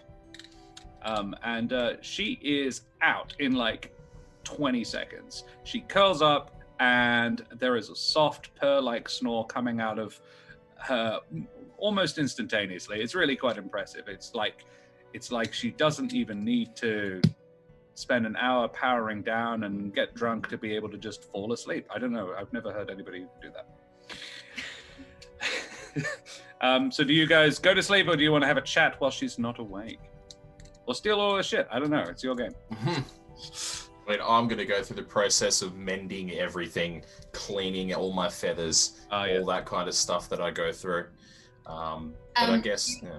Jude whispers to the group when she hears that that Eliza? Yeah. Eliza's out. She goes, "Look, I didn't mention it before, but I don't want her to know what my family name is because she's from my hometown. So from And moving forward, potato sack." Okay. Can I ask why you don't want them to know about your name? Maybe? Jude ran away. And you're worried somebody will bring you back. Yes. Well, yet again, you're with us. Over my dead body. Well, no, I'll probably let them take you before dying, but I will at least put up a fight for you. But Look. potato sack it is. Anyway, I'm just going to shut up now. That's good. I see no problem with calling you potato sack if that's what you're comfortable with. Is this something that you want to go with going forward, or just with Eliza? Just with Eliza. Just with Eliza. Okay. I want to be clear, she's not from your home village, but she is from that neck of the woods. Yes. She's probably heard of your dad, who was quite famous, I think, Yeah. in his neck of the woods, not like Nevermore. Yeah. Calm down. God, I don't need two of these egotistical pricks in one party. Surrounded with famous. Yeah. I mean, Helvig's dad was pretty badass too. And I'm sure Trish's parents were competent human beings as well, and competent Mapaches as well. Trish, do you do anything or say anything, or we good to sleep? I'm pretty sleepy. I'm gonna go to sleep. All right. Cool. Jude will wake up Eliza. Can I get? Nah, there's no need. You wake up the following morning. You've all had your... Well, Nevermore wakes up first and stands the last watch, and then everybody sort of wakes up along with him, and you signally fail to get robbed the hell out of by bandits during the night. The following day, you've all had a decent rest. You're all restored to full. Your spells and everything, you've all regenerated and stuff like that. And the following day, you make your way down the road. And as you do, the terrain on your left side changes quite considerably. You are now quite a bit closer to the ash cloud on the horizon. And in fact, the left-hand side of the road particularly, and the area where once it was lush forest, now it is significantly less lush. The ground is ashy. And whilst there are still some trees around, they're significantly more sparse. And Eliza actually comments, I was passing through here, what was it, 2 years ago, and it was all still green. This is not good. It's the damn Scorched Grove again. Yeah. Burning, burning, burning, as it always does. The bleak landscape seems to stretch for miles. While looking out over this grey scene, can I get a perception check, everybody, please? Can I just ask, just as a very quick question, as certainly an can. aside, would you say that, so is there kind of ash and stuff on the ground? Like, is the ground, so would you say it is still easier grassy to see a little bit? Oh, yeah, absolutely. Yeah, easier to see tracks. Cool, all right, sweet. All right, perception check, sorry. Yes. You can see sort of the muddy path, like the path you were on is muddy. It's not grassed over. Nice, Jude. It's still no Trish, but it's very nice. Jude and Trish recognize the thing quite early on. In the distance, looking out over the grey scene, you notice a cloud of creatures flying above the ash about 300-400 feet away to the north. And Jude, you wouldn't recognize these. You've never seen anything like it. But Trish, you are very well aware that these are Ember Bats. Ooh. An Ember Bat being a small bat, but it's a bat. But it's a bat with a candle flame above its nostrils. It's sort of elementally just maintained there. They are just fire bats. Okay. And adorable, the forest fires like a motherfucker. And they're generally not great. And in fact, the presence of this many would explain why this area does not look anywhere near as heavily wooded as it usually is. And as you see them, they turn towards you. They seem to be sort of flying somewhat aimlessly before, but as you notice them, Trish, they notice you. True, Jude, you also noticed this, but Nevermore, you were probably focused on trying to tell if there were any tracks on the ground. You noticed several. It is actually where normally you would expect to see a lot of cart tracks. There is definitely ruts in the road, but the vast majority of people coming through here were doing so on foot. Okay. Way more than usual. It seems quite heavily traveled. Yeah. Unusually heavily traveled. I mean, it makes sense with the everything being on fire and then trying to get away. Yeah. So, The cart is moving along at a reasonable pace, and I will move you to the correct map. And Are there any bugs? any bugs? There would be some insects around. There'll be marsh flies. Can I get you guys place yourselves on the map around the cart? That was like the most adorable way to ask. Are there any bugs? I am friends with bugs. Yeah, there would be marsh flies, a few small lizards and things in the ash. Yeah, there'd be enough. There'd be bugs. For what in purpose do you require bugs? I'd like to say that probably why I rolled so low is I'd be confiding in the bugs about my troubles. Ah, right, I see. There is a decent-sized beetle on the back of your hand, and you've just been having a deep and meaningful in beetle with this beetle, and it's just nice to be able to have to just download your thoughts on this beetle. And the beetle is listening attentively, and it's a good listener. It doesn't respond because it can't, because it's a beetle. But it's like, this guy needs to get something off his chest. I understand that. I've been there. This is fine. And it's just listening and nodding and yeah, just taking it in for you. You feel 8 sanity points better. Thank you. Perfect. I need that. By the way, yeah, you were running real low on sanity. You were fucked, buddy. No, this is good. The swarms draw near. They are coming closer. You can see that they are composed of dozens of tiny flying creatures, each one resembling a bat with a candle-sized flame sprouting above its upturned nostrils. Nevermore, you and Helvig would probably notice this at this point, because the combined heat of their bodies can be felt on the wind. And Eliza has also noticed this. You hear her say, "Oh dear."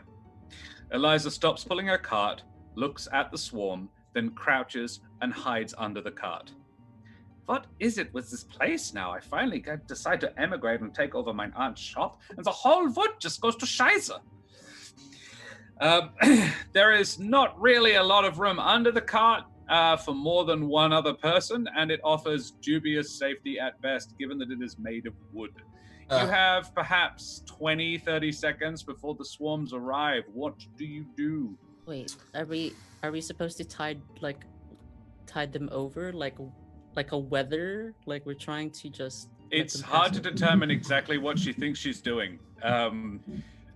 This is sort of the equivalent of a turtle going into its shell.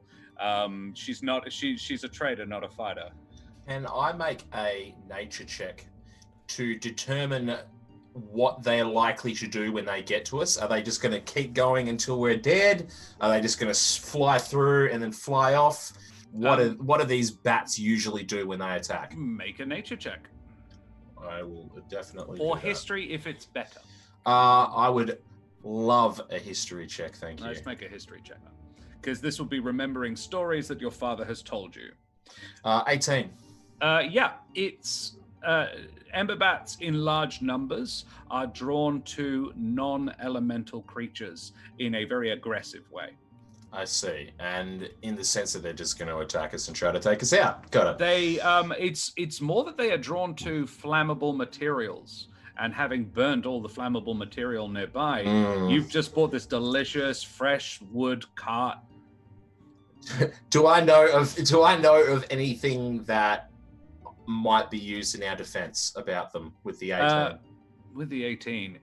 Your father has mentioned that swarms of them, it's not super, like, you can kill a bat with a sword, but killing one bat isn't going to hurt a swarm. Got it, yeah. Your father wasn't a wizard, though, so his experience with magic isn't that great. He was a soldier, he was a fighter, he was a warrior, and he's just like, boy, you don't want to use bladed weapons, or even I recommend big, flat, like bludgeoning weapons. They're the best for taking out ember bats. And fireballs, of course, right? And fireballs. Yeah, I mean, you could try setting the things on fire. I guess. It sounds stupid, doesn't it? I'm just like thinking of this in my head. I mean, he They're gonna try and doesn't kill say, us, it was guys. like, I think you're an idiot. It was like it's not something we ever tried. You're welcome to give it a go. Tell me how it goes for you. So knowing Bold now move, about Paladin. Let's see how it works out for him. knowing about the bats now, I'm gonna let everybody know they're going to attack. They're not going to stop until we're probably dead. So we have to take them out somehow. Prepare yourselves. Mage armor. 'Cause You mage armor yourself. You said 20 to 30 seconds, right? Yeah, I mean, you got plenty of time. Cool. I'm done now. You mage armor. Helvig, what do you do? Oh no. I curl up into a ball. I go turtle stance. Very well. You do that. Use my wait, here it is. Bam. Curl up. What am I gonna do? You do that. You raise your AC to 19, and things that attack you take damage sometimes. Trish, what do you do? Well, I don't have any magic, so I'm gonna draw both of my short swords and I hope I don't die. I mean, one of the two most useful people is curled up into a ball in this situation. Jude, what do you do? Jude takes out her disguise kit and Dresses up like a bat. and also a torch, and flame, and disguises himself as like an elemental mouse. Elemental mouse. Love it. Do you Please roll me a disguise check. This would be, I don't know, dexterity? No, this will be an intelligence check to determine how best to dress yourself up like an elemental mouse. I really want this to be high. You can use your bonuses as well. Don't forget about your bonuses. Oh, nat 20. I'm going to use my nat 20. I adore I also this. try and disguise the others.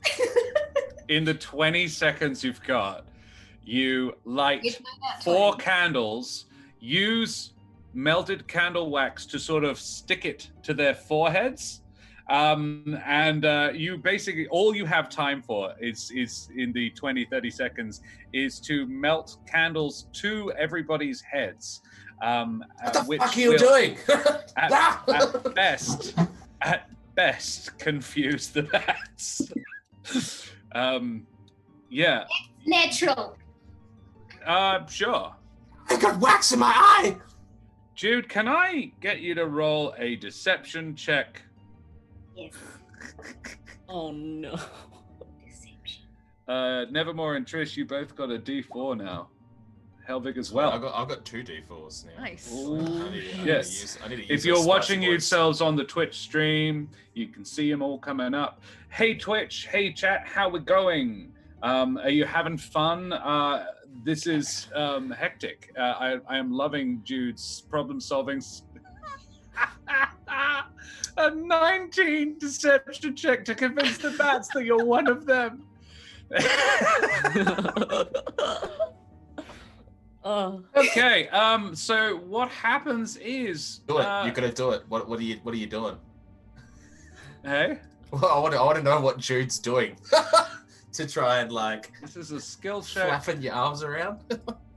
Yeah, are you impersonating? Hang on, I'm just gonna do a skill check I want to hear All the Jude make bats. bat noises. to see if they can determine. What would it be? It would probably be perception. Yeah, one of the bat swarms is completely thrown. Like, honestly, both the bat swarms are completely thrown off by this behavior. None of these creatures have ever seen anything like this. And they sort of come and they just float around you. It's one of them, one group sort of flies over and floats around Nevermore, and the other around Jude, they just seem confused. Tweet. However, Nevermore and Jude, you both There's a thing about bats, particularly ember bats. They're Spicy boys. They are spicy boys. Any creature that starts their turn within 5 feet of an ember bat must make a DC 10 con save. So I'm going to need you both to make con saves, please. Who's that, sorry? Nevermore and Jude, the two who are standing nearer the bats. Okay, I'm going to add one of my D4s onto whatever I roll. Good idea. Oh yeah, and I'm gonna use my booster. Oh, it doesn't even... Oh, hang on, add a D4. Actually, can I use my reroll instead? Oh, actually... Yeah, I've already told you what the DC is, but I'm happy for you to do that, yeah. Okay. Otherwise, you both fail. Yeah, I'll use my reroll. So get rid of your booster won't even do it, Jude. Yeah. Oh, there you go. Okay. You tough it out. You've been in hot and sticky places before. Jude, on the other hand, takes 2 damage from being a little bit on fire, and he's actually not in a spot. So I will just move him there. Jude, you take 2 fire damage. I will embrace the fire. Okay. All right. Top my disguise. The bats. Can I get you now, both of you, to make deception checks? I love this solution to this problem. This is absolutely amazing. Jude gets a 14. Nevermore gets a 23. He does a solid impression. Tweet! Tweet, motherfuckers! Those Ember Bats literally cannot roll high enough. Damn, I've got a lighter in here. Deception check on the Jude. Yeah, you convince the bats that you are also bats, and so instead they go over and investigate Trish and Helvig, who look kind of like not bats. And so can I get you guys to also roll deception checks if you are going to pretend to be bats, which I assume you are because it seems to be working. We're gonna roll with Oh, Trish, that's not good. Deception. You can add boosters, Trish, if you like. Yeah, I'm gonna add my D6 is what I'm gonna do. Okay. I'll use my D4 just to make it extra good. Ooh, 13. Yeah. 13 and 22. All right, let's have some skill checks. This is the ones hovering around Trish. Deception check for them. Come on, guys. They are the least observant animals ever. Completely not a problem. I'll also get you guys to make con saves because they are near you. Oh, right. Okay. These ones, however... Yep, Trish, you're fine. So is Helvig. These ones, however, do notice that Helvig is not actually a bat because he is curled up in a ball. I have spines all over, just pointed out. And they hiss and they swarm around him. Because, and I want to be clear with chat, the Nat 20, Ember Bats have advantage on perception checks against things that they can hear and see, because they see things with their hearing, and they determined that Helvig was in fact not a bat. So they are attacking Helvig. I'm not a flammable bush. I'm a non-flammable bush. I think you might be a little flammable. One of your spikes. Just as long as you covered up your soft gap, then it's not going to be an issue. Helvig, they do swarm around you and try to bite you, but unfortunately, because your AC is scary high, they do not manage to hurt you. And how does that thing work again? Do they take damage? Yeah, when they miss, they take 2d4 damage. Roll me 2d4 piercing damage, please. 5.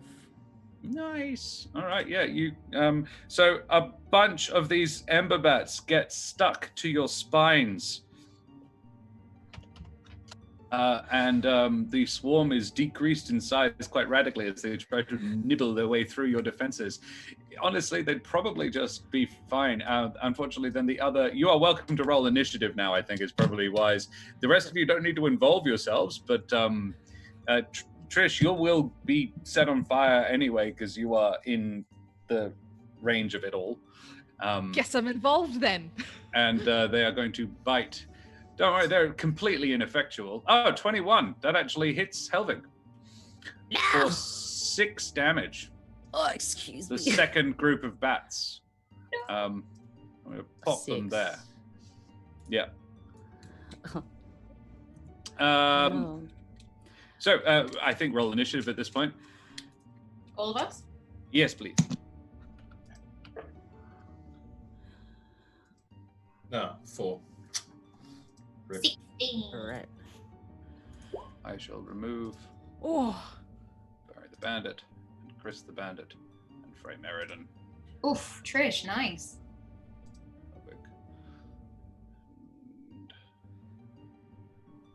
Ooh, yes, very nice. This is what we want. yeah. So, Trish, there are 2 Trishes. Let me just have these out. Apologize, I will be with you in just a second. Helvig, we have 2 Nevermores in here. And Jude is on 16. I will just change that up to 16. There we go. Cool. And then I will get the other Ember Bat swarm. Oh no, I thought we made it. Maybe they'll just all like kebab 21 and a themselves. 19 for the Ember Bat swarms. Goodness Jesus me. Christ. Oh no, that is the same one. How irritating. Initiative. It's that one. Mm. There you go. And a 9. Ah! It's the same one again. I'm an idiot. There you go. But they have just attacked, so it would be Trish's turn. Alrighty. I'm going The to rest take of the so I want to be clear. They all think both swarms are pretty dead set that the 3 of you guys, everybody who isn't Helvig, who isn't a spiky ball, is a bat. So they won't attack you unless they think you're a threat. If you don't prove them wrong in any obvious way, they will continue to believe that you are bats. Do with that information what you will. Trish. Well, I feel mildly guilty about hiding up a tree for the last combat, so I'm going to break my cover and take a swing at the swarm closest to me with my short sword. Yeah, all right. You have started your turn within 5 feet of the Ember Bat, so please a con save as well. Con save. The short sword did not hit the bats. Of course it didn't. Why would it it? swept right through the swarm, but it didn't do anything. And fortunately, you toughed out the heat, so you are right there in combat, standing with your good buddy Helvig. It's now Helvig's turn. I'm gonna use my 50% heal. Good call. Good call. That's 9, so 4. Is that right? Yeah. Cool. And can I like, as if I'm in a circus game, can I just try and like move a little bit so that I can like impale them as they go to attack? Yeah. Are you staying in the ball? Yes. Okay. If not, it's cool. I'll just stay in the ball and curl I don't up think and there's just really go. a way that you can move whilst curled up in the ball. That's sort of the point of the ball. That's okay. I'm just gonna stay curled up in the ball and Very pray well. to Altus to give me the strength to survive. Oh, it's actually worth noting, chat. This world has a whole suite of gods that they call amaranthines, because the gods need different names. And Altus is Helvig's personal sort of, well, not personal deity, but he's the one that Helvig has particular respect for. Gaspard being Jude's. Gaspard, the mouse god. Helvig, you do have an action if you want to, but you are a ball. But you could maybe use your healing. What can I do? Cannot move, attack, or cast spells with somatic components. Do you have anything without a somatic component? Healing Healing word is a somatic component, I believe. I do. Oh wait, I have light. That's a spell without some bad components, but that might just not at all help me. It would intrigue them, maybe. They'd be like, oh, maybe he's already on fire. I mean, you are a little bit on fire. The candle is now in the ball with you. In fact, I would imagine it's probably extinguished, to be honest. Yeah, I would have put it out. No, just don't do anything. I kind of wobble in this spot, I guess. Okay. Then it's Jude. Jude, your good friend Helvig is a little bit on fire. Oh, Helvig, also con save, please. Oh, right. Please help me. Help me. Like, I might have suggested moving away from them, but I cannot move. that's true. Con save. Can Jude, Yeah, he's fine. Yep. try and convince fellow bats to fly away? I love this idea. You can try. I will even make it. I will make it a bonus action. So yeah, what do you say? And the way I do these is, you tell me what you say, and I may add things to it if I think it's if your convincing is good. Do you physically do something, or do you say something? What do you do? How do you convince them to leave? Yes. Jude takes her cape, climbs on cart, and motions to fly, while saying in her best bet impression, Which I will need to hear. I think we all need to hear. Yes. the words are, we must fly and burn things elsewhere, which translates in bet language to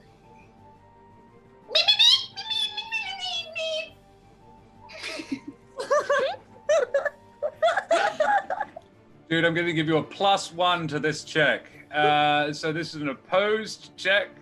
You will be... Oh, I adore this so much. You're added bonus, I persuading? can jump off the cart and pretend to fly. Sure. Okay. But, so this is your persuasion check, please, and against their... Can I use my entire turn to prestidigitate and make it look like there's like embers and stuff coming up around her? Yes, you can. I'll just like tap out of my entire turn just to add an advantage to that. I will, yes. This is the help action, and yeah, Nevermore is sacrificing his turn so that Jude has advantage on this check. I adore this. Good Persuasion. teamwork. Yes. And I will roll insight. Thank you for allowing that. bats. Well, Can the you- bats are not a very insightful bunch of people, as it turns out. 21? Okay, let's just see if the other ones bought it. Yeah, you definitely make the ones absolutely that are actually around Helvig leave. They absolutely piss off. In fact, I'm going to delete them. There they are. They're not there anymore. And the others begin to fly away. Okay. The Ember Bat swarm is, I'm going to make one more... I can't believe the encounter has been handled this way. That's so good. Oh, you know so what? good. I'm actually... They leave. They fly away. Trish, do you get an opportunity attack? Do you take it? No.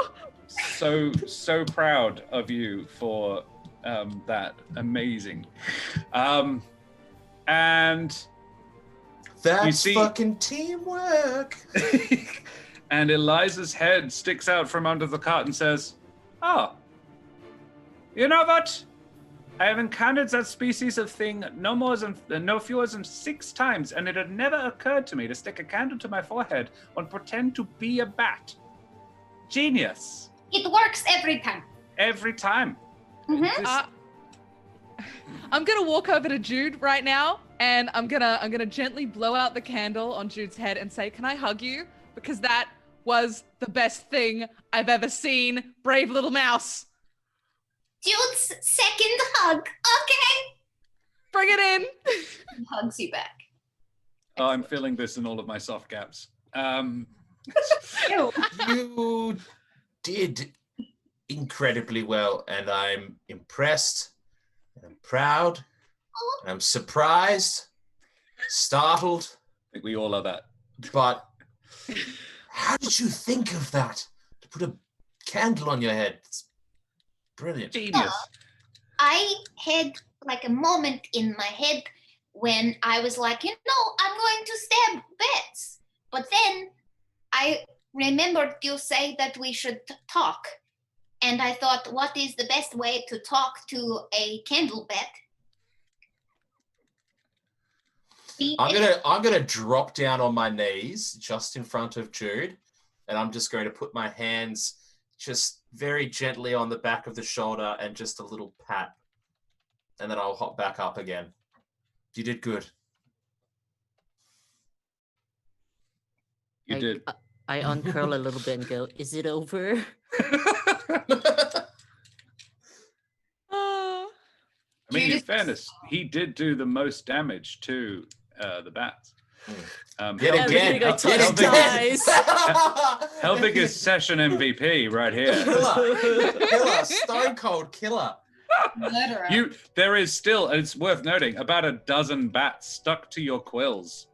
The fires have gone out over their candles, but yeah, you are literally covered in dead bats.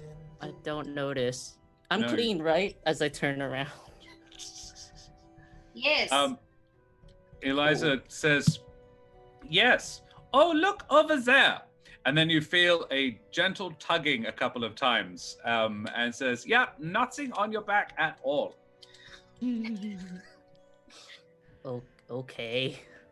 So, shall we continue? I guess so. To the town I forgot the name of. Oh, yeah, we are going to Winnowing Alderhot. Reach. Well, first we are stopping at Winnowing Reach. It is just that way. Okay. Oh. And it is, the rest of the trip is pretty uneventful. You actually get there about 3 or 4, no, it's you get there shortly before nightfall. And nothing else happens. You signally fail to get completely murdered by more bats. Jude, do you recover your candles or do you leave them there in case of future need for looking like bats? I recover candles Okay. that I stole from Nevermore. And I clean them to look like they new candles, like they were, and put them back in his pouch. Okay. All right. Well, with the flaming bats behind you, the rest of the trip is uneventful, and the village of Winnowing Reach comes into view. Dramatic close-up. And I think that's probably a pretty good place to leave the session there. I think we leave on the high of convincing you people that are bats that you are bats. I want to thank everybody in chat. I want to thank my amazing players for easily the most fun D&D session I've had all week. It is Monday. Yeah, that's where I was going with that. But no, it was, honestly, that was super fun. I want to thank the Deck of Many for sponsoring this game. They are sponsors of our wonderful channel. We are also sponsored by Hero Forge as well, which is also exciting. So thanks for that. I'd like to thank the amazing producer Veg for his great work behind the scenes, fixing our cameras when we disappear or freeze. You're the best, and Veg. You're the best. keeping the music going and doing stuff in the chat. I'd love to thank our lovely chatters and our raiders. Wonderful dreaded GM and Nerds of the West and the other person who raided us. Spambra, and there was one, Spambra. and there was one right at the very, very start as well. It's been pretty incredible. It's like Rampage Games or some such. We 70 on a Monday all the way. Crazy. It's pretty cool to just be like, hey, 70 people tuned in to watch me play D&D. It's very, very bizarre to me and amazing and cool. So before we do our sign-offs, I would, can everybody think of I like this, Dread a GM does this and I adore it. Can I get a favorite moment or thing that someone did from everybody who played, and as many chatters, and I will watch the chat and I will see if I can, we will go through some of chat's favorite ones as well.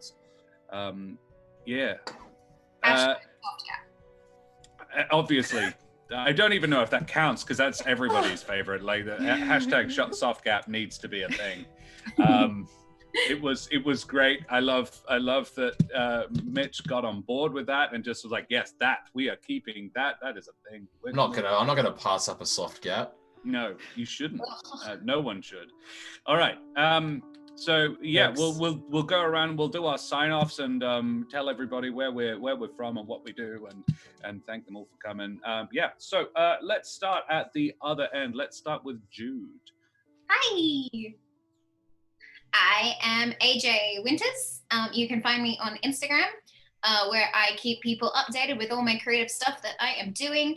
And I also am on another game on Wednesday nights, so you can catch me in 2 days. Same channel, same time, playing a badass security guard.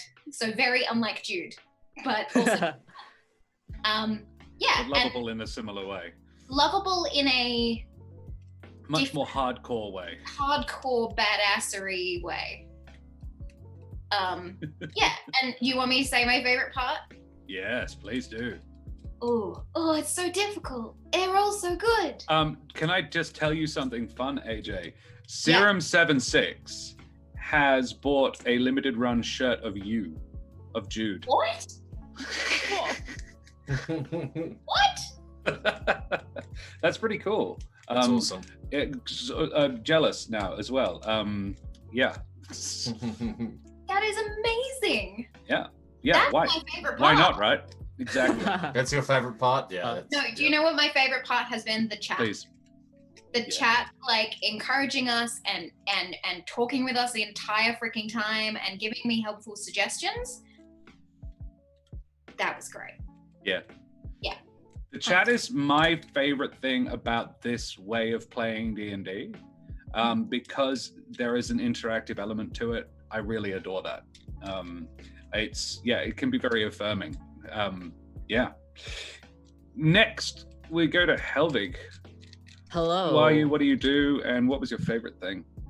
Hi, I am Dan. Though technically, I tend to do things like in the for real's life more so than in the interweb, so you don't particularly find me in social media. But on Twitch chat and on the Roll for Damage Discord, I go as DRAB, DWERAB. So that's if you saw me in chat, but we're like, who is that guy? That was me. My favorite moment is all the different ways of the party in trying to encourage, soothe Helvig. And it's definitely for sure it worked. Their attempts were made. Yeah. Good time with Jude. That helped. Yes. Jude's wonderful story, Nevermore's rousing speech, Trish's hug, was it? The warmest hug. I think Trish is sort of a shoulder to cry on. I'm right with that. Yeah. On the subject of the Discord as well, we are all on the Roll for Damage Discord chat. If you fancy joining us for chats, or if you have comments, you can feel free to join the Roll for Damage Discord. You can find us on there and tell us all your favorite things and things you enjoyed. Serum76, Trish's face when she froze from the meta dropout. Grins. Please don't play when I'm working. See you all in hell. It apparently must have enjoyed this, I assume. Helvig in a bush was just tomfoolery is fun. Same bat time, same bat channel. Soft gap. Yeah, it's everybody's thing. Everybody's favorite thing. Yeah, we'll keep it going. Nevermore, what did we enjoy the most? Who are you? What are you doing? All right. My name is Mitch. Big Viking Mitch is my gamer tag. I did stream. I haven't for quite a while. And I'd just like to say a massive love you and thank you to those from my community that came by tonight. I saw a number of names pop up that I haven't seen in months because I haven't been streaming. And it means a lot to me that you come tonight to watch. So thank you. That was awesome. These players that I'm playing with are awesome, and the DM amazing as well. My favorite part was two things. I know it's not my favorite part because it is two things.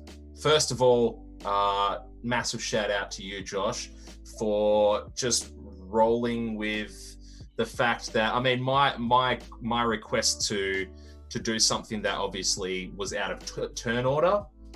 You know, sometimes some DMs might just push that aside, but you were just open to everything and just going with the flow, and I really liked that. And I like the fact that we actually sat down and in character had interactions with each other as like everybody, because I find that like the building up of the dynamic between the party and, you know, learning who we are as the player, as the characters, I find that to be incredibly important, and I think we did that tonight, so I was really happy with that. Yeah, I would completely. Also, soft gap. Thank you. Yeah, you're very welcome. I think we need a limited run soft gap T-shirt as well, or maybe that should be the caption underneath Helvig's one. So Doctor. What was his name? Doctor. Somebody has bought another one. It was Dr. Colossal 104. Has also bought a Jude Littefoot T-shirt. Jude Critical Damage Littefoot. Max Damage Littefoot. That was it. Maximum damage. Maximum Damage Littefoot. He's working on a soft gap hoodie. Wow. Yes. Hashtag soft gap. Can you just imagine walking around in public with soft gap written on you? On your back, no less. Yeah. Tomfoolery is fun, says my favorite part was Nevermore Dad. Hashtag Nevermore's Dad. Yeah, Nevermore's Dad is a whole thing. Tomfoolery is fun. That will become a thing. Yeah. And he also says, oh, thank you. He's giving me a shout out for storytelling and character interactions as well. It's been truly awesome to watch you guys. Oh, so affirming. I fucking love it. And yeah, Trish. Hi, my name is Rachel Fukar, and I am on Twitter and Instagram at Rachel Fukar, and I have a podcast. It's called A Beginner's Guide to the Occult. It's about a supernatural investigator who's just really, really bad at her job and almost dies, and it's fun. Woo! And my favorite part was probably Nevermore's absolutely dreadful people skills. He's not a natural, but he's trying, and you gotta respect that. I'm trying. He's doing his best. I think that's actually my favorite thing about Nevermore is that he is genuinely trying. You can see him making the effort for like the first time in his life. He's never needed to. This guy's dad was rich as. He's only had servants and toadies around his entire life. And he's like, oh shit, I actually need to be nice to these people. It was another rule of my dad's, actually. Another rule of my dad's was be nice to those who have your back. Absolutely. It's a How good deep rule. was it? Is that number, what, is that like number 8? Or 64. 64. So it would be fun for the chat to know that, so there was, when we played our session 0, Mitch was always doing rule number this, that, for all of the rules, and he's keeping a tally. So at the end, we will be able to let you know the official rule book of Lazarus. Rule 1, don't split the party. Yes. Rule 88, if you don't succeed, magic missile. There was also like rule 215, always have a patsy. And 216, if you don't know who the patsy is, it's you. Coming. Sorry? Nevermore's Adventure Rulebook coming soon. Yes. Yeah. Hi, everybody. I'm Josh the Pirate. I do a lot of D&D things around Perth. I actually started D&D relatively late in life. I've actually only been doing it for 3 or 4 years. But I play in There Be Dragons, the podcast. It's a 5th edition podcast set in a gunpowder medieval style world. Gunpowder and medieval are wrong. It's more of a Renaissance era world with gunpowder. And I play Scanfelspar, the half-elf ranger with this little dragon on his shoulder. Crush.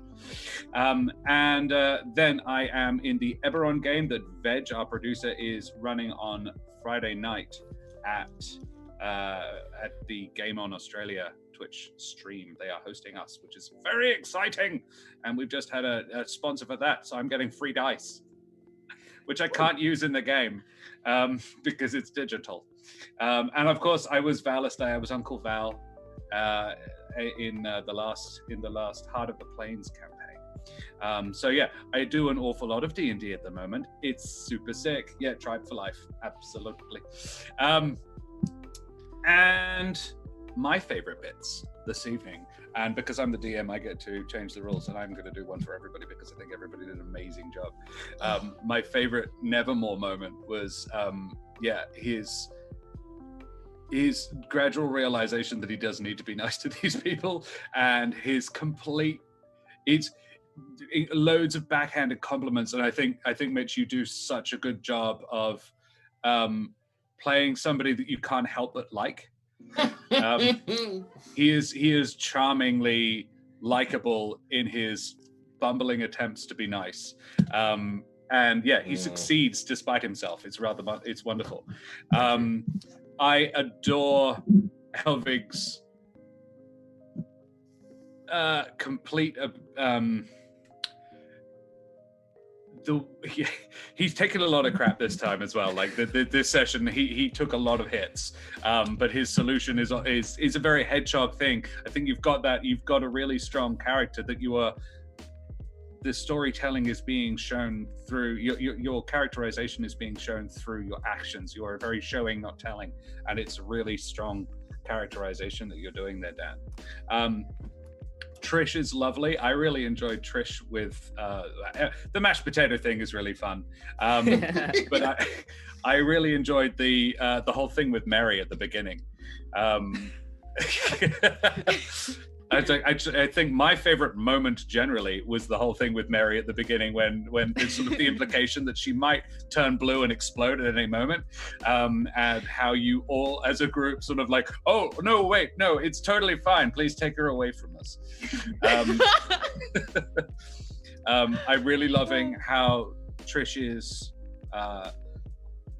finding, it's sort of, she's being subtle. There's a subtlety to Trish that I really like. The sort of you know so much about her and we know so much about her, but these guys don't. And there's hints to it that's really, really nicely done. I mean, with Jude, I'm somewhat spoilt for choice in terms of favorite moments, but I've got to say, disguising yourself is a thing that you are very obviously not. Strong use of a natural 20. To convince a couple of clouds of Ember Bats, which between them had, I'll tell you this for free, 44 hit points, and resistance to slashing, piercing, and bludgeoning damage. It would have been difficult, and you solved it in a completely non-violent and non-lethal way, for very, very good character reasons as well. Like the whole, Nevermore said, think before you cut, and I adored it. You all four of you did an amazing job. I was excited for this campaign before. I am now significantly more excited for the next. My gaps are not soft. Me too. Me too. I am significantly more excited for the next 11 weeks. These are going to be some fun times. Chat, what did we anymore? That's my goddamn brother. What? Battleship, yeah. Nothing but love for my blood god. I think I've missed something. That's This is my real life D&D group coming to siege this place. Oh, hey! Hey. So because Dan, you play a couple of games online, don't you? Yep. And So these people are not streamed. necessarily I in can't Perth. pitch them. Not necessarily, but these guys are. These are my theater folks. Oh, cool. Well, welcome. Yeah. Thank you Welcome. for Hanging out. coming along. Follow And us, join us, sub us if you like. welcome. We There's love subs. all of these lovely people. They are. Thank you so much, chat, for all of the love. We will be back next Monday. Better bloody believe it. Which sounds like a threat, and it sort of is. To assault you and your soft gaps. Hashtag soft gap for life. And for that, is that a giant chair, Mitch? Is that a giant chair? Yeah, it it's is.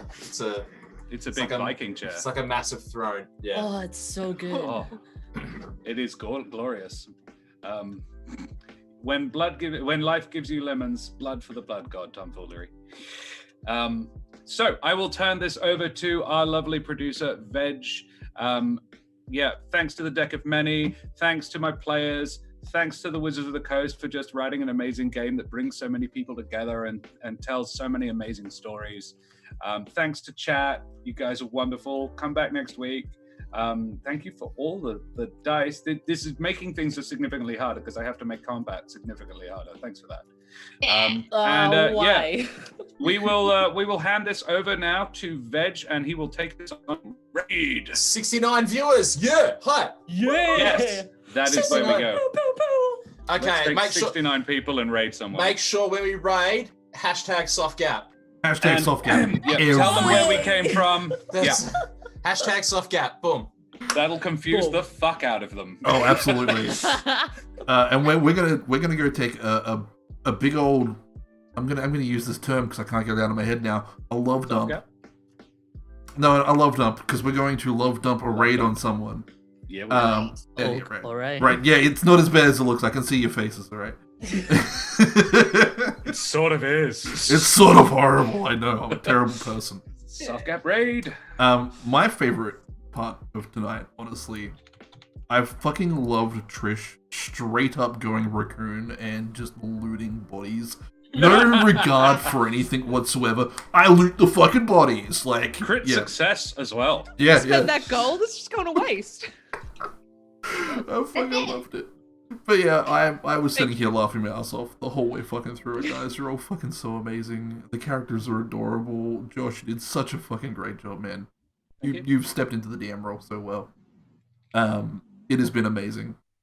But I will not keep you all. We're going to go and raid Fried Dice Paradise. I almost said Fried Rice Dice Paradise. Which I believe is some. I want fried rice. Everybody wants fried rice. Yes. I've got Hungries waiting for me as soon as. Just, don't cook your white rice wrong. Make sure you measure with your finger.